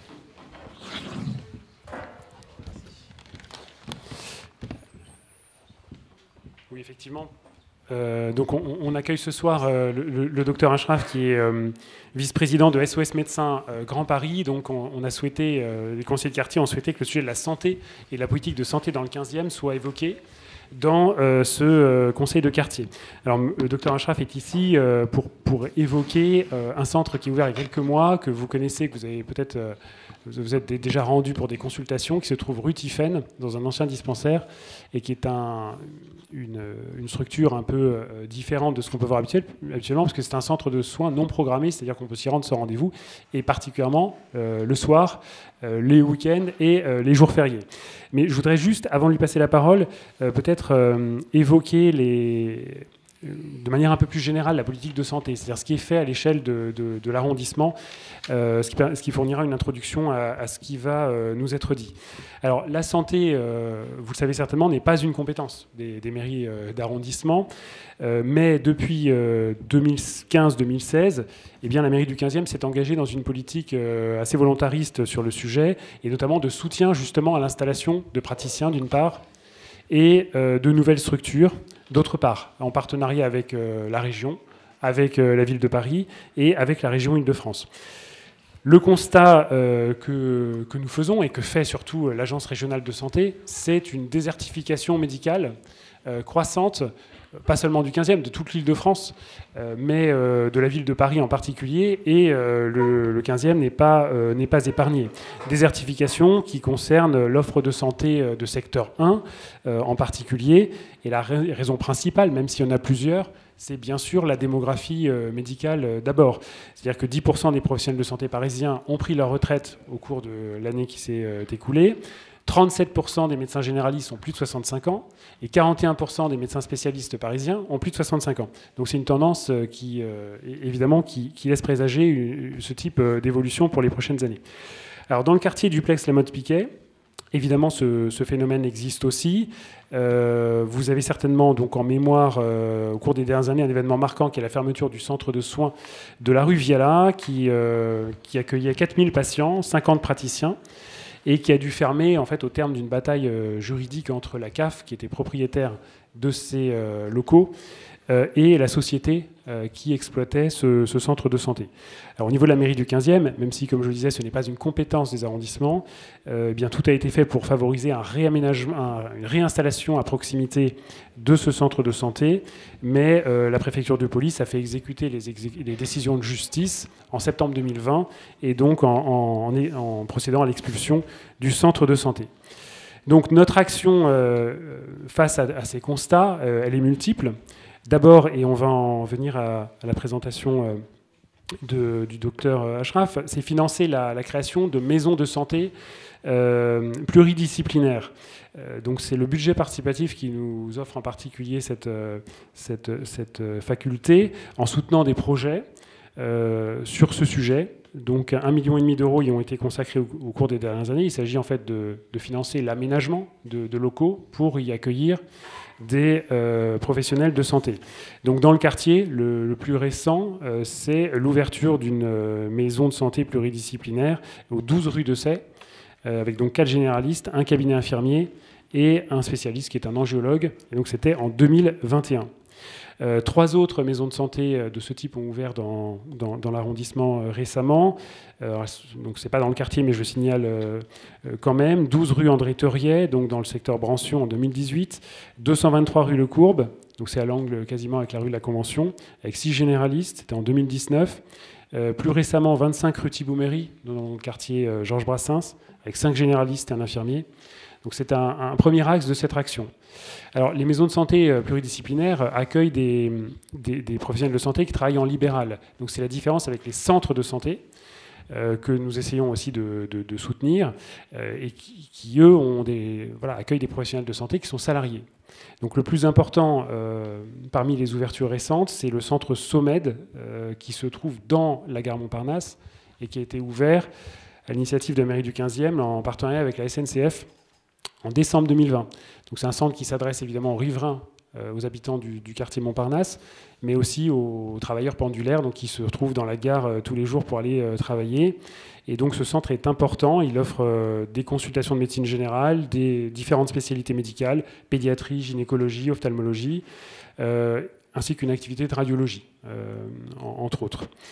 Alors bien sûr, nous faisons, comme tout le monde, le constat de la saturation des services d'urgence, notamment lorsque les médecins généralistes ne peuvent pas accueillir leurs patients, donc la nuit, le week-end, les jours fériés. Et donc c'est ce qui a conduit aussi la mairie à essayer de soutenir au maximum l'ouverture de ce qu'on appelle le centre médicaux de garde ou centre de soins non programmés, qui sont ouverts en particulier sur des horaires étendus, donc lorsque les médecins généralistes ne reçoivent pas leurs patients.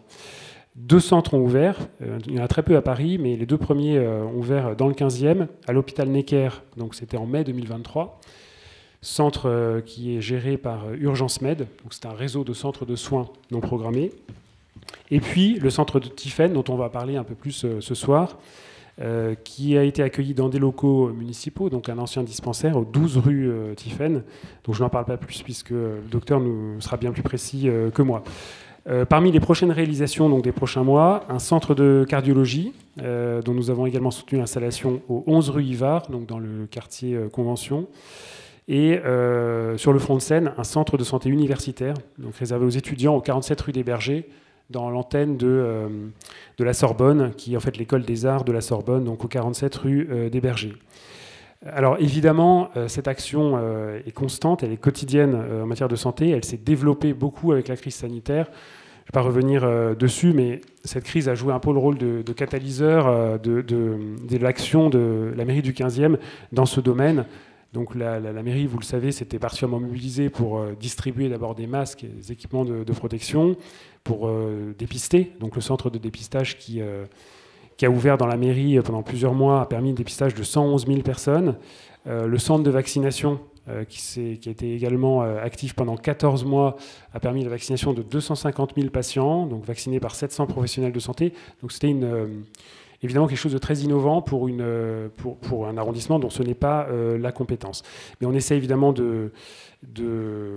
d'être particulièrement actif sur ces sujets, en tenant compte du fait que le 15e concentre beaucoup d'abord d'équipements de santé, hospitaliers, de recherche, et que les projets de toutes ces structures doivent être soutenus.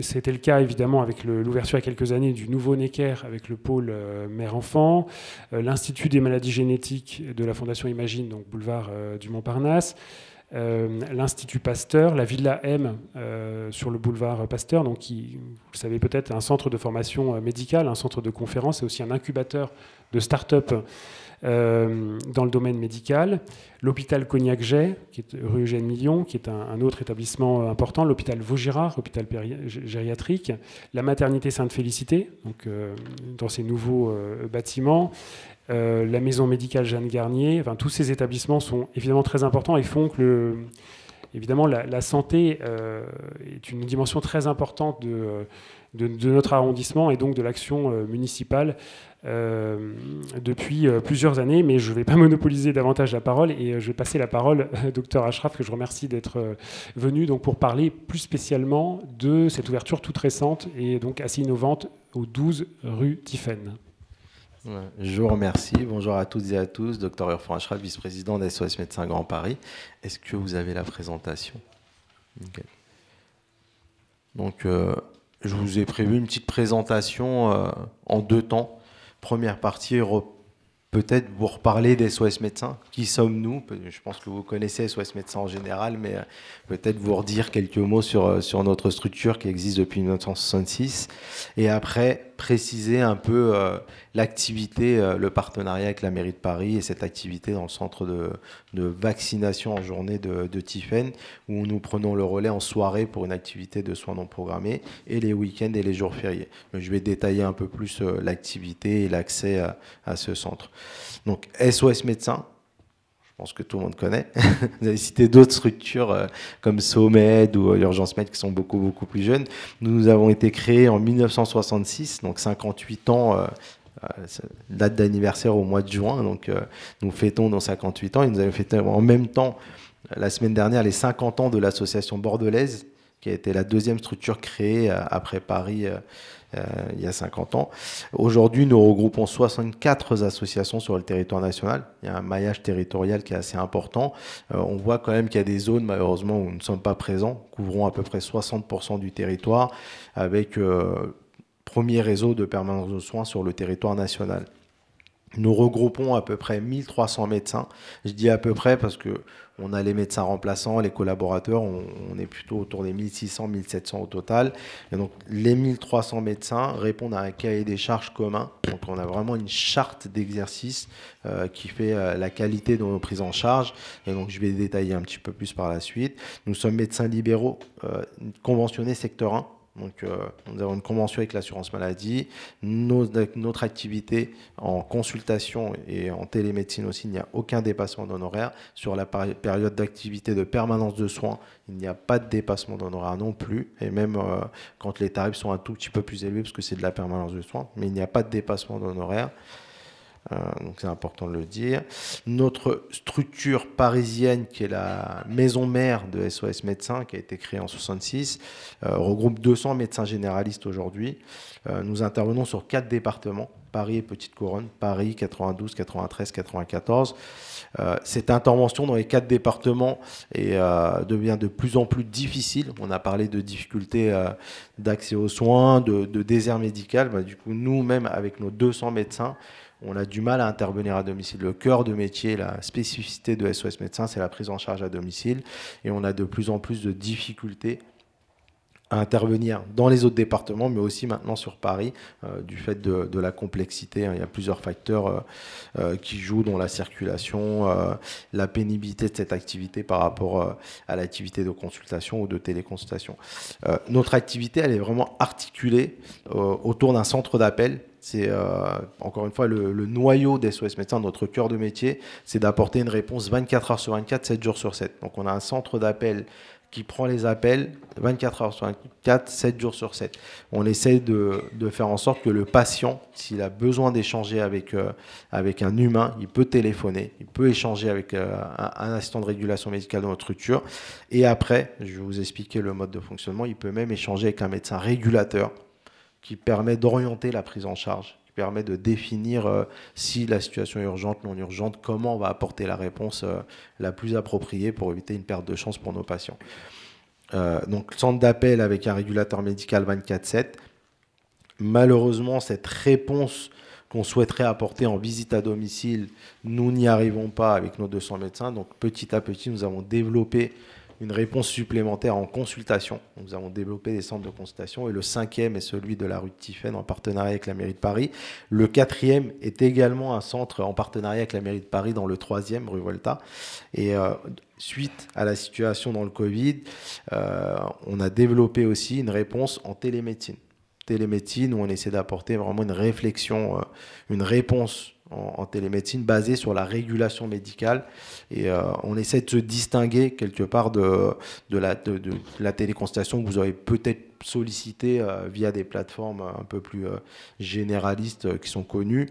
Et donc on essaie de se distinguer avec une réponse via nos médecins qui ont cette expertise de la régulation médicale au sein de notre structure, mais aussi au sein du centre 15, puisque nous sommes interconnectés avec le SAMU. Et un élément qui surprend beaucoup les patients, c'est qu'on a un gros réseau de soins. Nous sommes médecins généralistes, urgentistes, mais autour de nous s'articule un gros réseau de soins. Je vais le détailler après, mais on a beaucoup de spécialistes avec lesquels on travaille. Et le patient qui consulte à SOS Médecins a cette possibilité d'avoir toute cette prise en charge en aval de son évaluation initiale. J'ai mis quelques éléments entourés pour essayer de montrer comment s'organise la prise en charge à SOS Médecins avec vraiment un noyau, c'est le centre d'appel et la régulation médicale. Le dispatch, c'est un de nos assistants de régulation médicale qui va orienter la prise en charge selon le besoin, en visite à domicile, en consultation ou en télémédecine. Le régulateur, sa spécialité, c'est vraiment de définir si la situation est urgente ou pas. Vous appelez, vous avez une douleur thoracique, on va définir le critère d'urgence en fonction des facteurs de risque et du contexte de la douleur. Et s'il y a une situation urgente, on est interconnecté avec le SAMU, on va déclencher un SMUR pour éviter que le patient attende le temps de la prise en charge avec un déplacement à domicile d'un médecin, de SOS Médecins. Ce qui fait que si il y a une situation urgente, le patient est pris en charge et là c'est la suite de la prise en charge en coronarographie ou autre si c'est une situation médicale type infarctus du myocarde.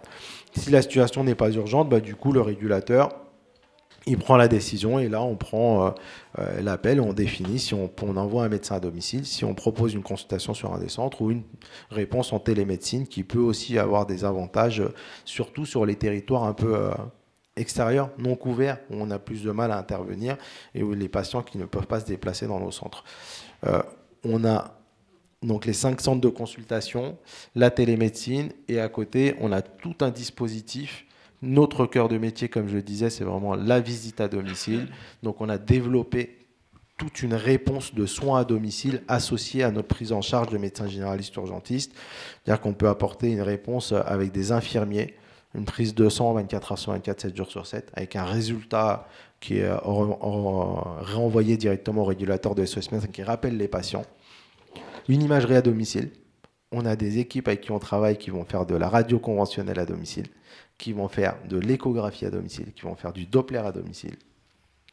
C'est hyper intéressant pour les personnes âgées, personnes en situation de handicap qui ne peuvent pas se déplacer. On apporte une réponse au domicile du patient. On a pas mal de partenariats pour avoir éventuellement sur un patient qui a une pneumopathie, une situation d'infection pulmonaire nécessitant de l'oxygène. On se retrouve dans des situations aujourd'hui où les personnes âgées refusent l'hospitalisation. Du coup, on peut apporter de l'oxygène à domicile, on peut apporter du matériel à domicile et on a des équipes d'infirmiers qui prennent le relais pour les soins à domicile si besoin. De la même manière, on a tout un réseau qui est en fixe, qui permet aussi d'apporter une réponse globale. Vous êtes dans une situation où vous avez une douleur thoracique atypique, le médecin de SOS Médecins vient, évalue le patient, que ce soit en consultation ou en visite à domicile, on réalise un électrocardiogramme, la situation n'est pas urgente, on a besoin d'un avis cardiologique. On a un réseau qui fait que du coup, on peut demander à une équipe de cardio avec qui on travaille, on a la prise en charge dans les 12-24 heures. Peut-être prise en charge par un cardiologue qui réévalue la situation, qui va faire éventuellement une échographie cardiaque et qui va compléter la prise en charge. Vous avez une colique néphrétique, un calcul dans les voies urinaires, très très douloureux. Le patient appelle, est agité, est mal. On régule, on envoie un médecin très très rapidement qui va essayer de soulager le patient. Et après, soit on l'oriente vers un réseau d'imagerie interne à SOS Médecins. On a des médecins qui font de l'échographie. On fait une écho. On voit si éventuellement il y a un calcul ou pas, on confirme ou on infirme le diagnostic. Si c'est confirmé, on a une équipe d'urologues qui prennent en charge le patient dans les 12-24 heures. Dans les 12-24 heures, on envoie le patient est évalué par l'urologue, il fait un scanner si besoin, et si dans la foulée il y a besoin de faire un geste, il fait son geste, il débouche, il retire le calcul. Et donc on a tout un réseau de soins qui est peu connu parce qu'on ne le met pas assez en avant, mais on a tout un réseau de soins qui permet d'éviter le passage par les urgences. Aujourd'hui, il y a un problème d'accès aux soins sur la médecine générale, mais un problème d'accès aux soins plutôt général, pas que de la médecine générale, mais aussi des spécialistes et autres.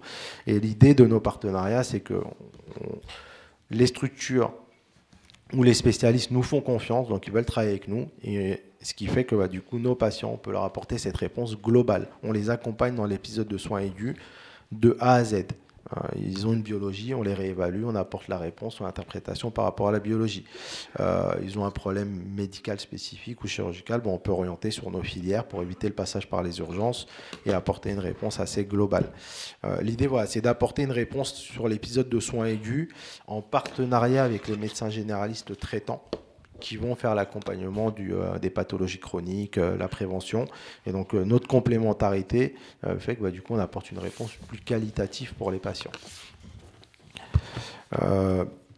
Notre activité globale, donc on a développé les centres de consultation progressivement depuis une dizaine d'années. 3 centres sont des centres vraiment spécifiques SOS Médecins, et les 2 derniers sont en partenariat avec la mairie de Paris, et que je remercie, parce que c'est un travail de collaboration qui permet d'apporter une réponse importante sur le territoire. Je vais vous montrer la suite des chiffres après. On voit bien que c'est sur le territoire qu'on apporte la réponse la plus importante. Le centre Tiphaine, c'est un centre donc on a échangé pendant tout le début d'année 2023 sur l'appel à projet. On a porté une candidature qui a été validée, et du coup on a débuté l'activité en juillet 2023. Juillet 2023, grosso modo, ça fait un peu moins d'1 an, nous avons réalisé 6315 consultations. 6315 consultations sur la période de soirée. Nous sommes en activité de 20h à minuit en semaine et de théoriquement 9h, mais en général nos médecins arrivent un peu plus tôt, on dit 8h, 8h à minuit, le week-end, les jours fériés. Les ponts mobiles sont les journées en fait qui sont en sandwich entre le jeudi férié par exemple et le week-end, où l'ARS définit des ponts mobiles, et en fonction des périodes, on peut être présent sur la journée complète du coup en pont mobile si la mairie de Paris est OK et si le centre de vaccination n'a pas de salariés à ce moment-là. Et ce qui fait qu'on essaie d'apporter une réponse globale. Donc 6315 consultations avec une augmentation progressive de la réponse. Nous, au niveau de nos structures, on a essayé de positionner, on a 2 box, donc on a essayé de positionner le nombre de médecins, 1 ou 2, en fonction du besoin sur le territoire et en fonction du taux de demande. Et donc, il y a des périodes où on double, des périodes où on a un seul médecin, souvent doublé plutôt le week-end. Et donc, on voit bien qu'on a une augmentation assez importante de la réponse avec 2650 prises en charge en 2023 sur à peu près 5 mois et demi. Et là, sur les 5 mois et demi 2024, on arrive à 3665, donc peut-être plus 40% d'activité et de réponse sur le territoire. On a eu une augmentation assez progressive de la réponse parce que la demande est venue aussi progressivement. On s'est installé le temps que du coup, le centre soit connu. On a eu un accompagnement important de la mairie qui a communiqué dans l'arrondissement. Nous, on a essayé de communiquer aussi via les réseaux sociaux pour informer les patients. Et puis, tous les patients qui appellent le centre d'appel, on essaie d'apporter une réponse cohérente sur le territoire. Donc, les patients qui habitent autour du 15e, on leur propose une consultation à 15e à défaut d'une visite à domicile. Si on peut intervenir à domicile, c'est pour nous, encore une fois, c'est le cœur de métier. Mais voilà, on essaie d'apporter cette réponse supplémentaire. On a un pic d'activité assez classique sur la période hivernale, décembre, janvier, c'est les épidémies. Donc ça monte de façon importante. Mais là, on voit bien cette année qu'on ne redescend pas beaucoup. On reste stable sur des chiffres assez élevés. On reste stable sur des chiffres assez élevés, donc on a une demande qui devient plus importante et je pense que du coup c'est parce que le centre commence à être connu de plus en plus et le besoin est là, mais le centre commence à être connu de plus en plus et ce qui fait qu'on a une demande plus importante. Et ce qui fait que nous en interne, du coup on se pose la question, je sais pas, est-ce que je positionne un médecin ou deux? Là c'est l'activité de 1 médecin, 1,3 médecins. Si demain on a besoin vraiment de positionner 2 médecins tout le temps, on mettra 2 médecins tout le temps parce qu'il y a besoin sur le territoire. On a cette capacité avec nos 200 médecins à positionner, à apporter une réponse plus importante si besoin, ou quand il y a des périodes de pic d'épidémie. Sur l'activité en détail, quand on regarde sur la répartition horaire, c'est à peu près homogène sur la répartition horaire avec une augmentation progressive de l'activité en 2023 à 2024 sur toutes les tranches. Je prends l'exemple de la semaine, on était à 888 prises en charge, on est passé à 1109. Et sur chaque créneau, on a une augmentation progressive de la demande, ce qui montre bien qu'il y a un besoin tout le temps. Nous sommes présents tout le temps et il y a un besoin tout le temps.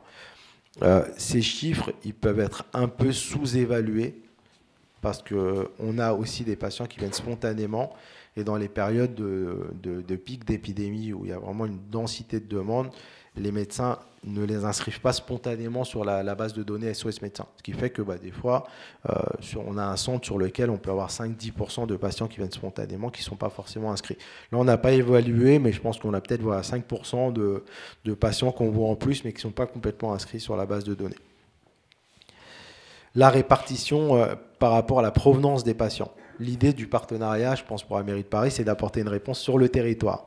Et sur le territoire parisien et en plus l'apporter sur le territoire, l'arrondissement.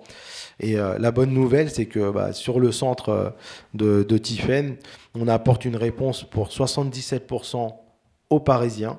Ce sont 77% des Parisiens qui consultent dans le centre en 2023. Et dans ces 77%, 63%, donc 2/3 des patients qui consultent, qui habitent dans le 15e. Donc vraiment une réponse cohérente sur le territoire. Et en 2024, on a une augmentation de la réponse sur le territoire avec 82% de patients parisiens, dont 70% qui viennent du 15e, de votre arrondissement. Et donc on voit bien que le centre commence à être plus connu, il y a un besoin important sur votre territoire, et donc la réponse elle est assez cohérente.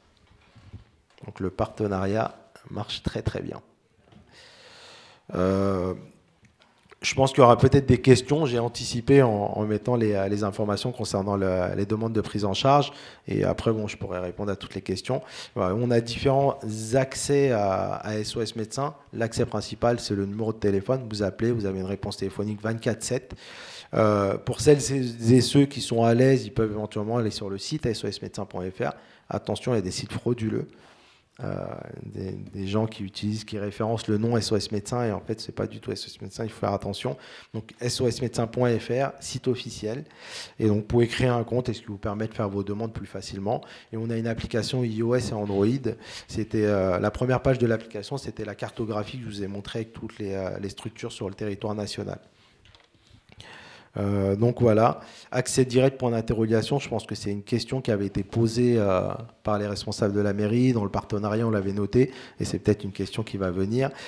Bon, on essaye de réguler, L'esprit, c'est vraiment de la régulation médicale pour apporter la réponse la plus cohérente sur le territoire et éviter la perte de chance pour le patient.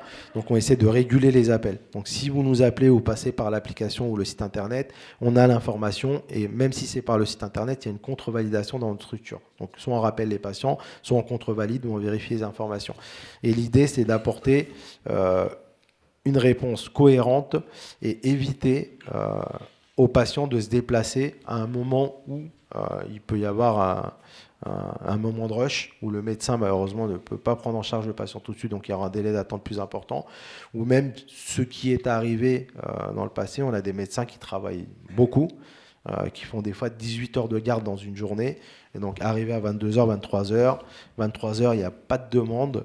Il hésite, le médecin, en se disant est-ce que je reste pas, et c'est arrivé quelques fois que le médecin à 23h, il se dit bon ça fait 1 heure que j'attends, j'ai pas de patient, je vais arrêter l'activité. Donc il prévient le centre d'appel, il a l'autorisation du centre d'appel et il va fermer. Donc l'idée, c'est vraiment pour avoir une réponse cohérente et vous éviter de vous déplacer avec une attente importante ou au risque que ce soit fermé, de prendre le rendez-vous, comme ça c'est plus cohérent pour tout le monde. Je vous remercie pour votre attention. Merci beaucoup pour votre intervention. Alors, on va passer aux questions. Moi, j'ai juste une petite remarque, puisque je suis allé dans plusieurs pharmacies pour informer du conseil de quartier. C'est un détail, mais j'ai une pharmacienne qui m'a dit « J'ai appris l'existence il y a 3 semaines par un patient ». Donc, il y a encore quelques efforts. Ouais. Mais alors, j'ai eu un autre pharmacien qui m'a dit « Ils sont souvent pleins ». Alors, je sais, voilà, j'ai un peu les deux. Bon, c'est juste une remarque. Voilà. D'accord. Juste peut-être pour répondre, en général, on a de la disponibilité sur ce centre, hein, donc c'est pas saturé, donc je pense qu'il n'y a pas de souci au niveau de la réponse.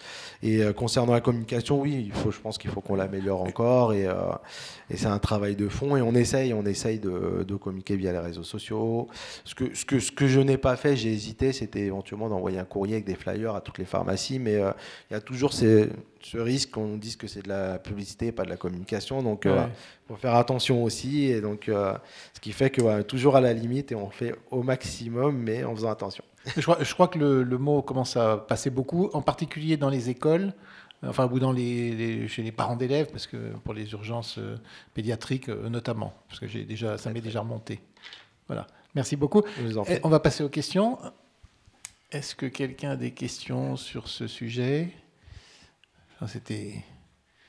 Oui, allez-y. Oui, vous avez parlé de centre de vaccination. J'ai cru comprendre que c'était un centre de vaccination dans la journée. Est-ce que vous pouvez en parler un petit peu, s'il vous plaît? Oui. Alors, je pense que c'est plutôt à la mairie de détailler, mais en fait, c'est un centre de vaccination de la mairie de Paris en journée, avec du personnel qui prend en charge les patients. Je pense qu'il y a toute une organisation avec des rendez-vous qui se font sur Doctolib, et donc vous pouvez prendre rendez-vous pour les vaccinations classiques ou même les vaccinations du voyageur, je pense. Oui, monsieur, allez-y. Oui, monsieur. Bon, ok. Oui, bonsoir, monsieur. Simplement, j'avais une question un peu plus générale sur... il y a un intérêt évident de ce type d'offre de soins, notamment en lien avec la saturation des services d'urgence des hôpitaux. Donc on se dit franchement, et il s'avère que moi j'ai bénéficié de votre service il y a quelques mois, un peu par hasard, parce que je l'ai appris par hasard, mais bon, peu importe. J'ai trouvé ça évidemment tout à fait intéressant. Est-ce que il y a 3 centres actuellement, à Paris, si j'ai bien compris? 5, pardon. Est-ce que vous auriez, vous, les moyens d'en développer davantage si... on va dire la mairie de Paris, par exemple, le souhaitait, ou est-ce que vous êtes actuellement limité, ou vous seriez limité par rapport notamment au nombre de médecins?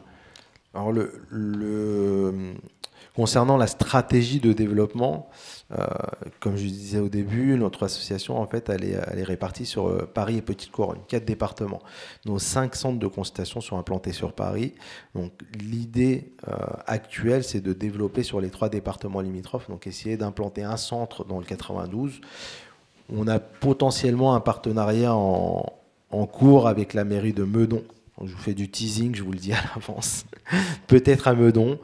On travaille sur un partenariat avec la mairie de Bonneuil-sur-Marne dans le 94. On aura peut-être un centre à Bonneuil, donc les 2 centres d'ici fin 2024, et après un centre dans le 93. Ça n'empêche que si la mairie de Paris souhaite améliorer l'offre de soins sur Paris et souhaite consolider le partenariat et apporter une réponse plus importante, on peut le faire, et donc on peut réfléchir à un maillage plus important. Là, on a un maillage assez homogène, on va dire, sur le territoire, mais il y a des zones où il n'y a pas de structure et on peut éventuellement apporter une réponse supplémentaire sans problème. J'avais échangé avec un des responsables de la mairie concernant une implantation supplémentaire dans le 15e, avec éventuellement le centre de vaccination Tiphaine. En fait, il n'y a que 2 box possibles.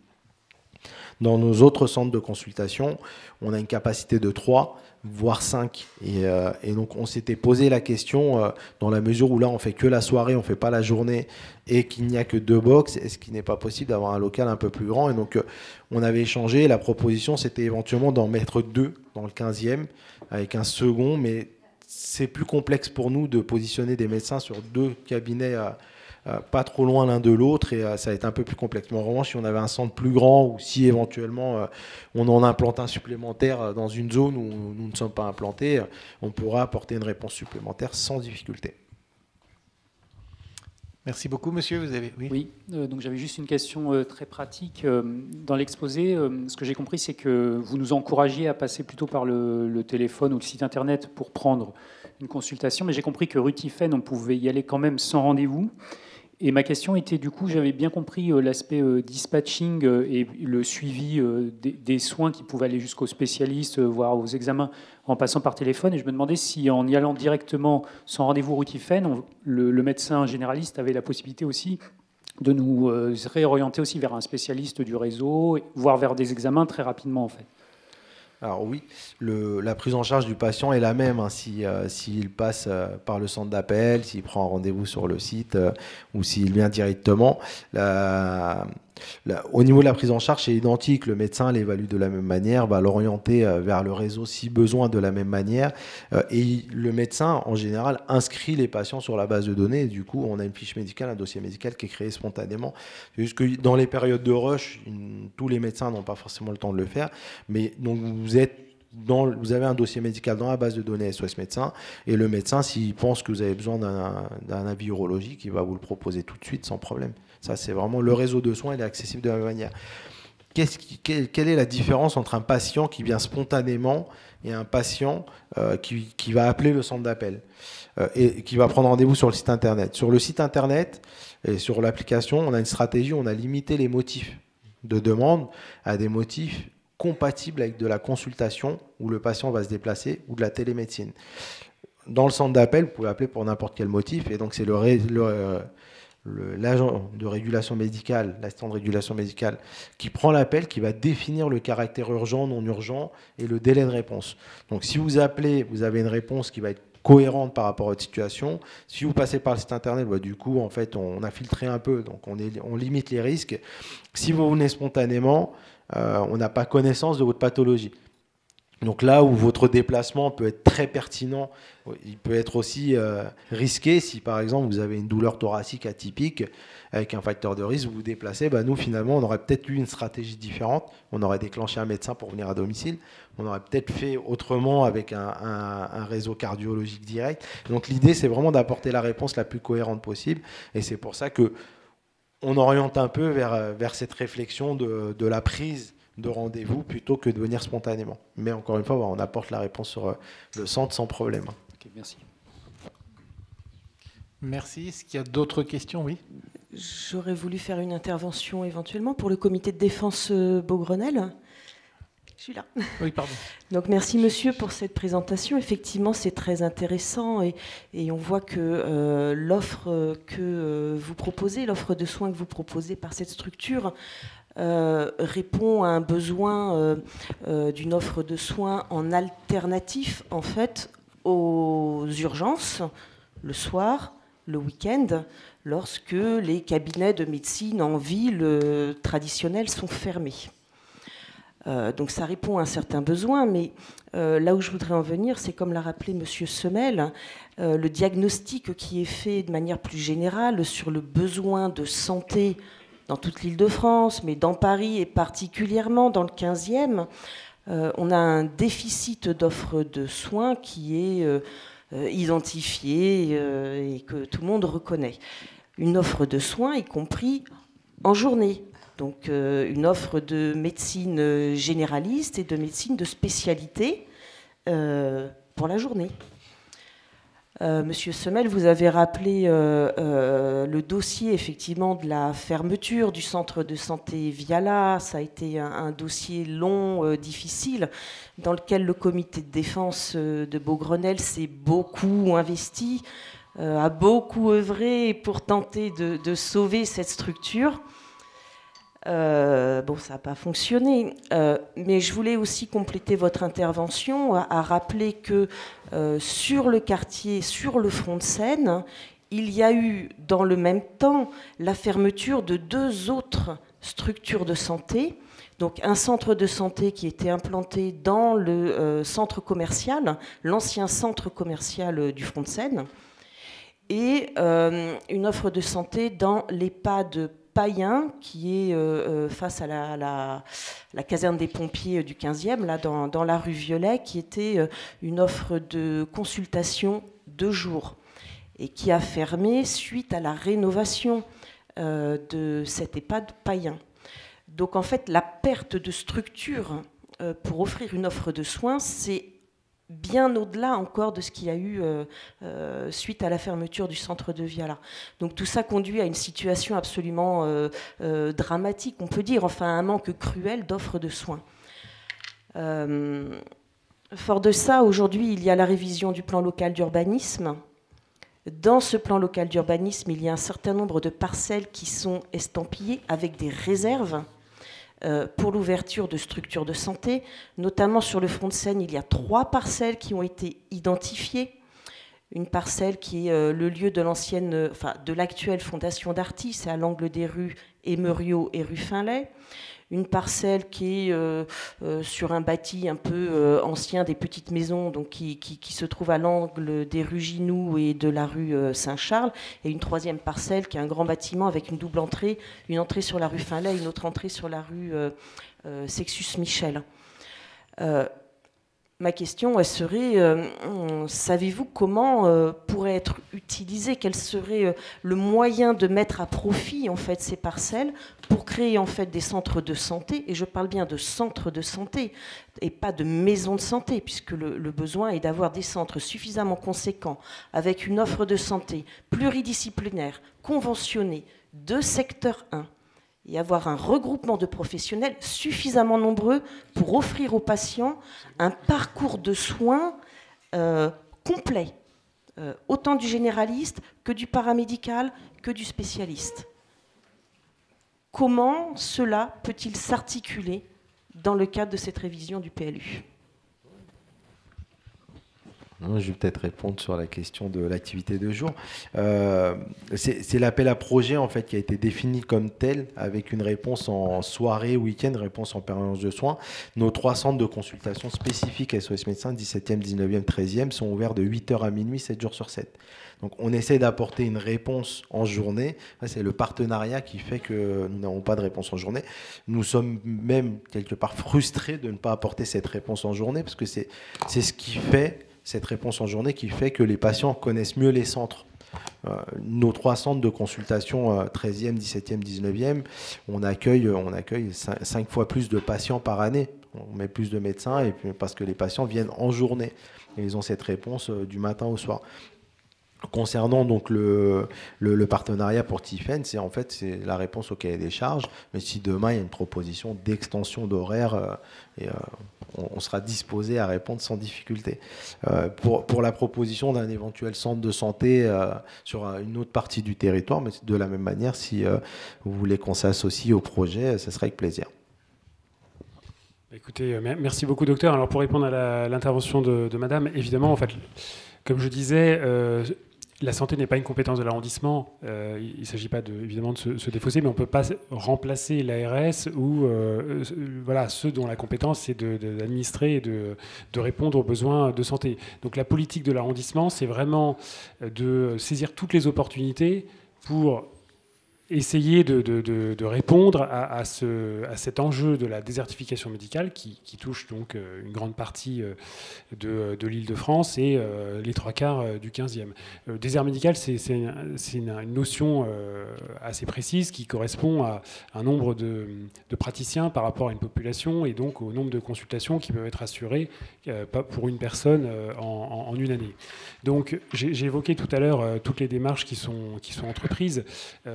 C'est vraiment très varié puisque les besoins sont eux-mêmes très variés. Donc les maisons de santé répondent à une partie du besoin.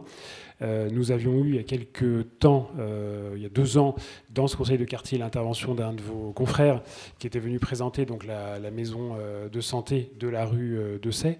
Donc là, comme je le disais tout à l'heure, ce sont des généralistes, 4 généralistes, aussi un angiologue et puis un cabinet de 3 ou 4 infirmières, je crois. Voilà.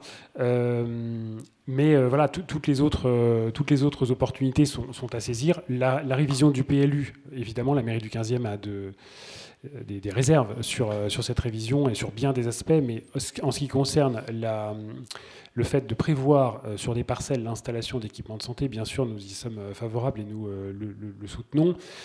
Au-delà même du PLU, à chaque fois qu'une opération, là on sort un peu des limites du quartier, une opération de construction, de rénovation le permet, nous essayons d'orienter vers l'installation de ce type d'équipement. Rue Saint-Charles, à l'angle de la place Saint-Charles, entre la place Saint-Charles et la rue Rouelle, donc il y avait un projet qui a été retiré pour différentes raisons, et notamment parce que des recours des riverains ont été engagés. Ce projet de l'opérateur Séquence consistait à rénover cet ensemble, et nous avons demandé que le local d'activité qui se trouve sur la place Saint-Charles soit réservé à une activité médicale.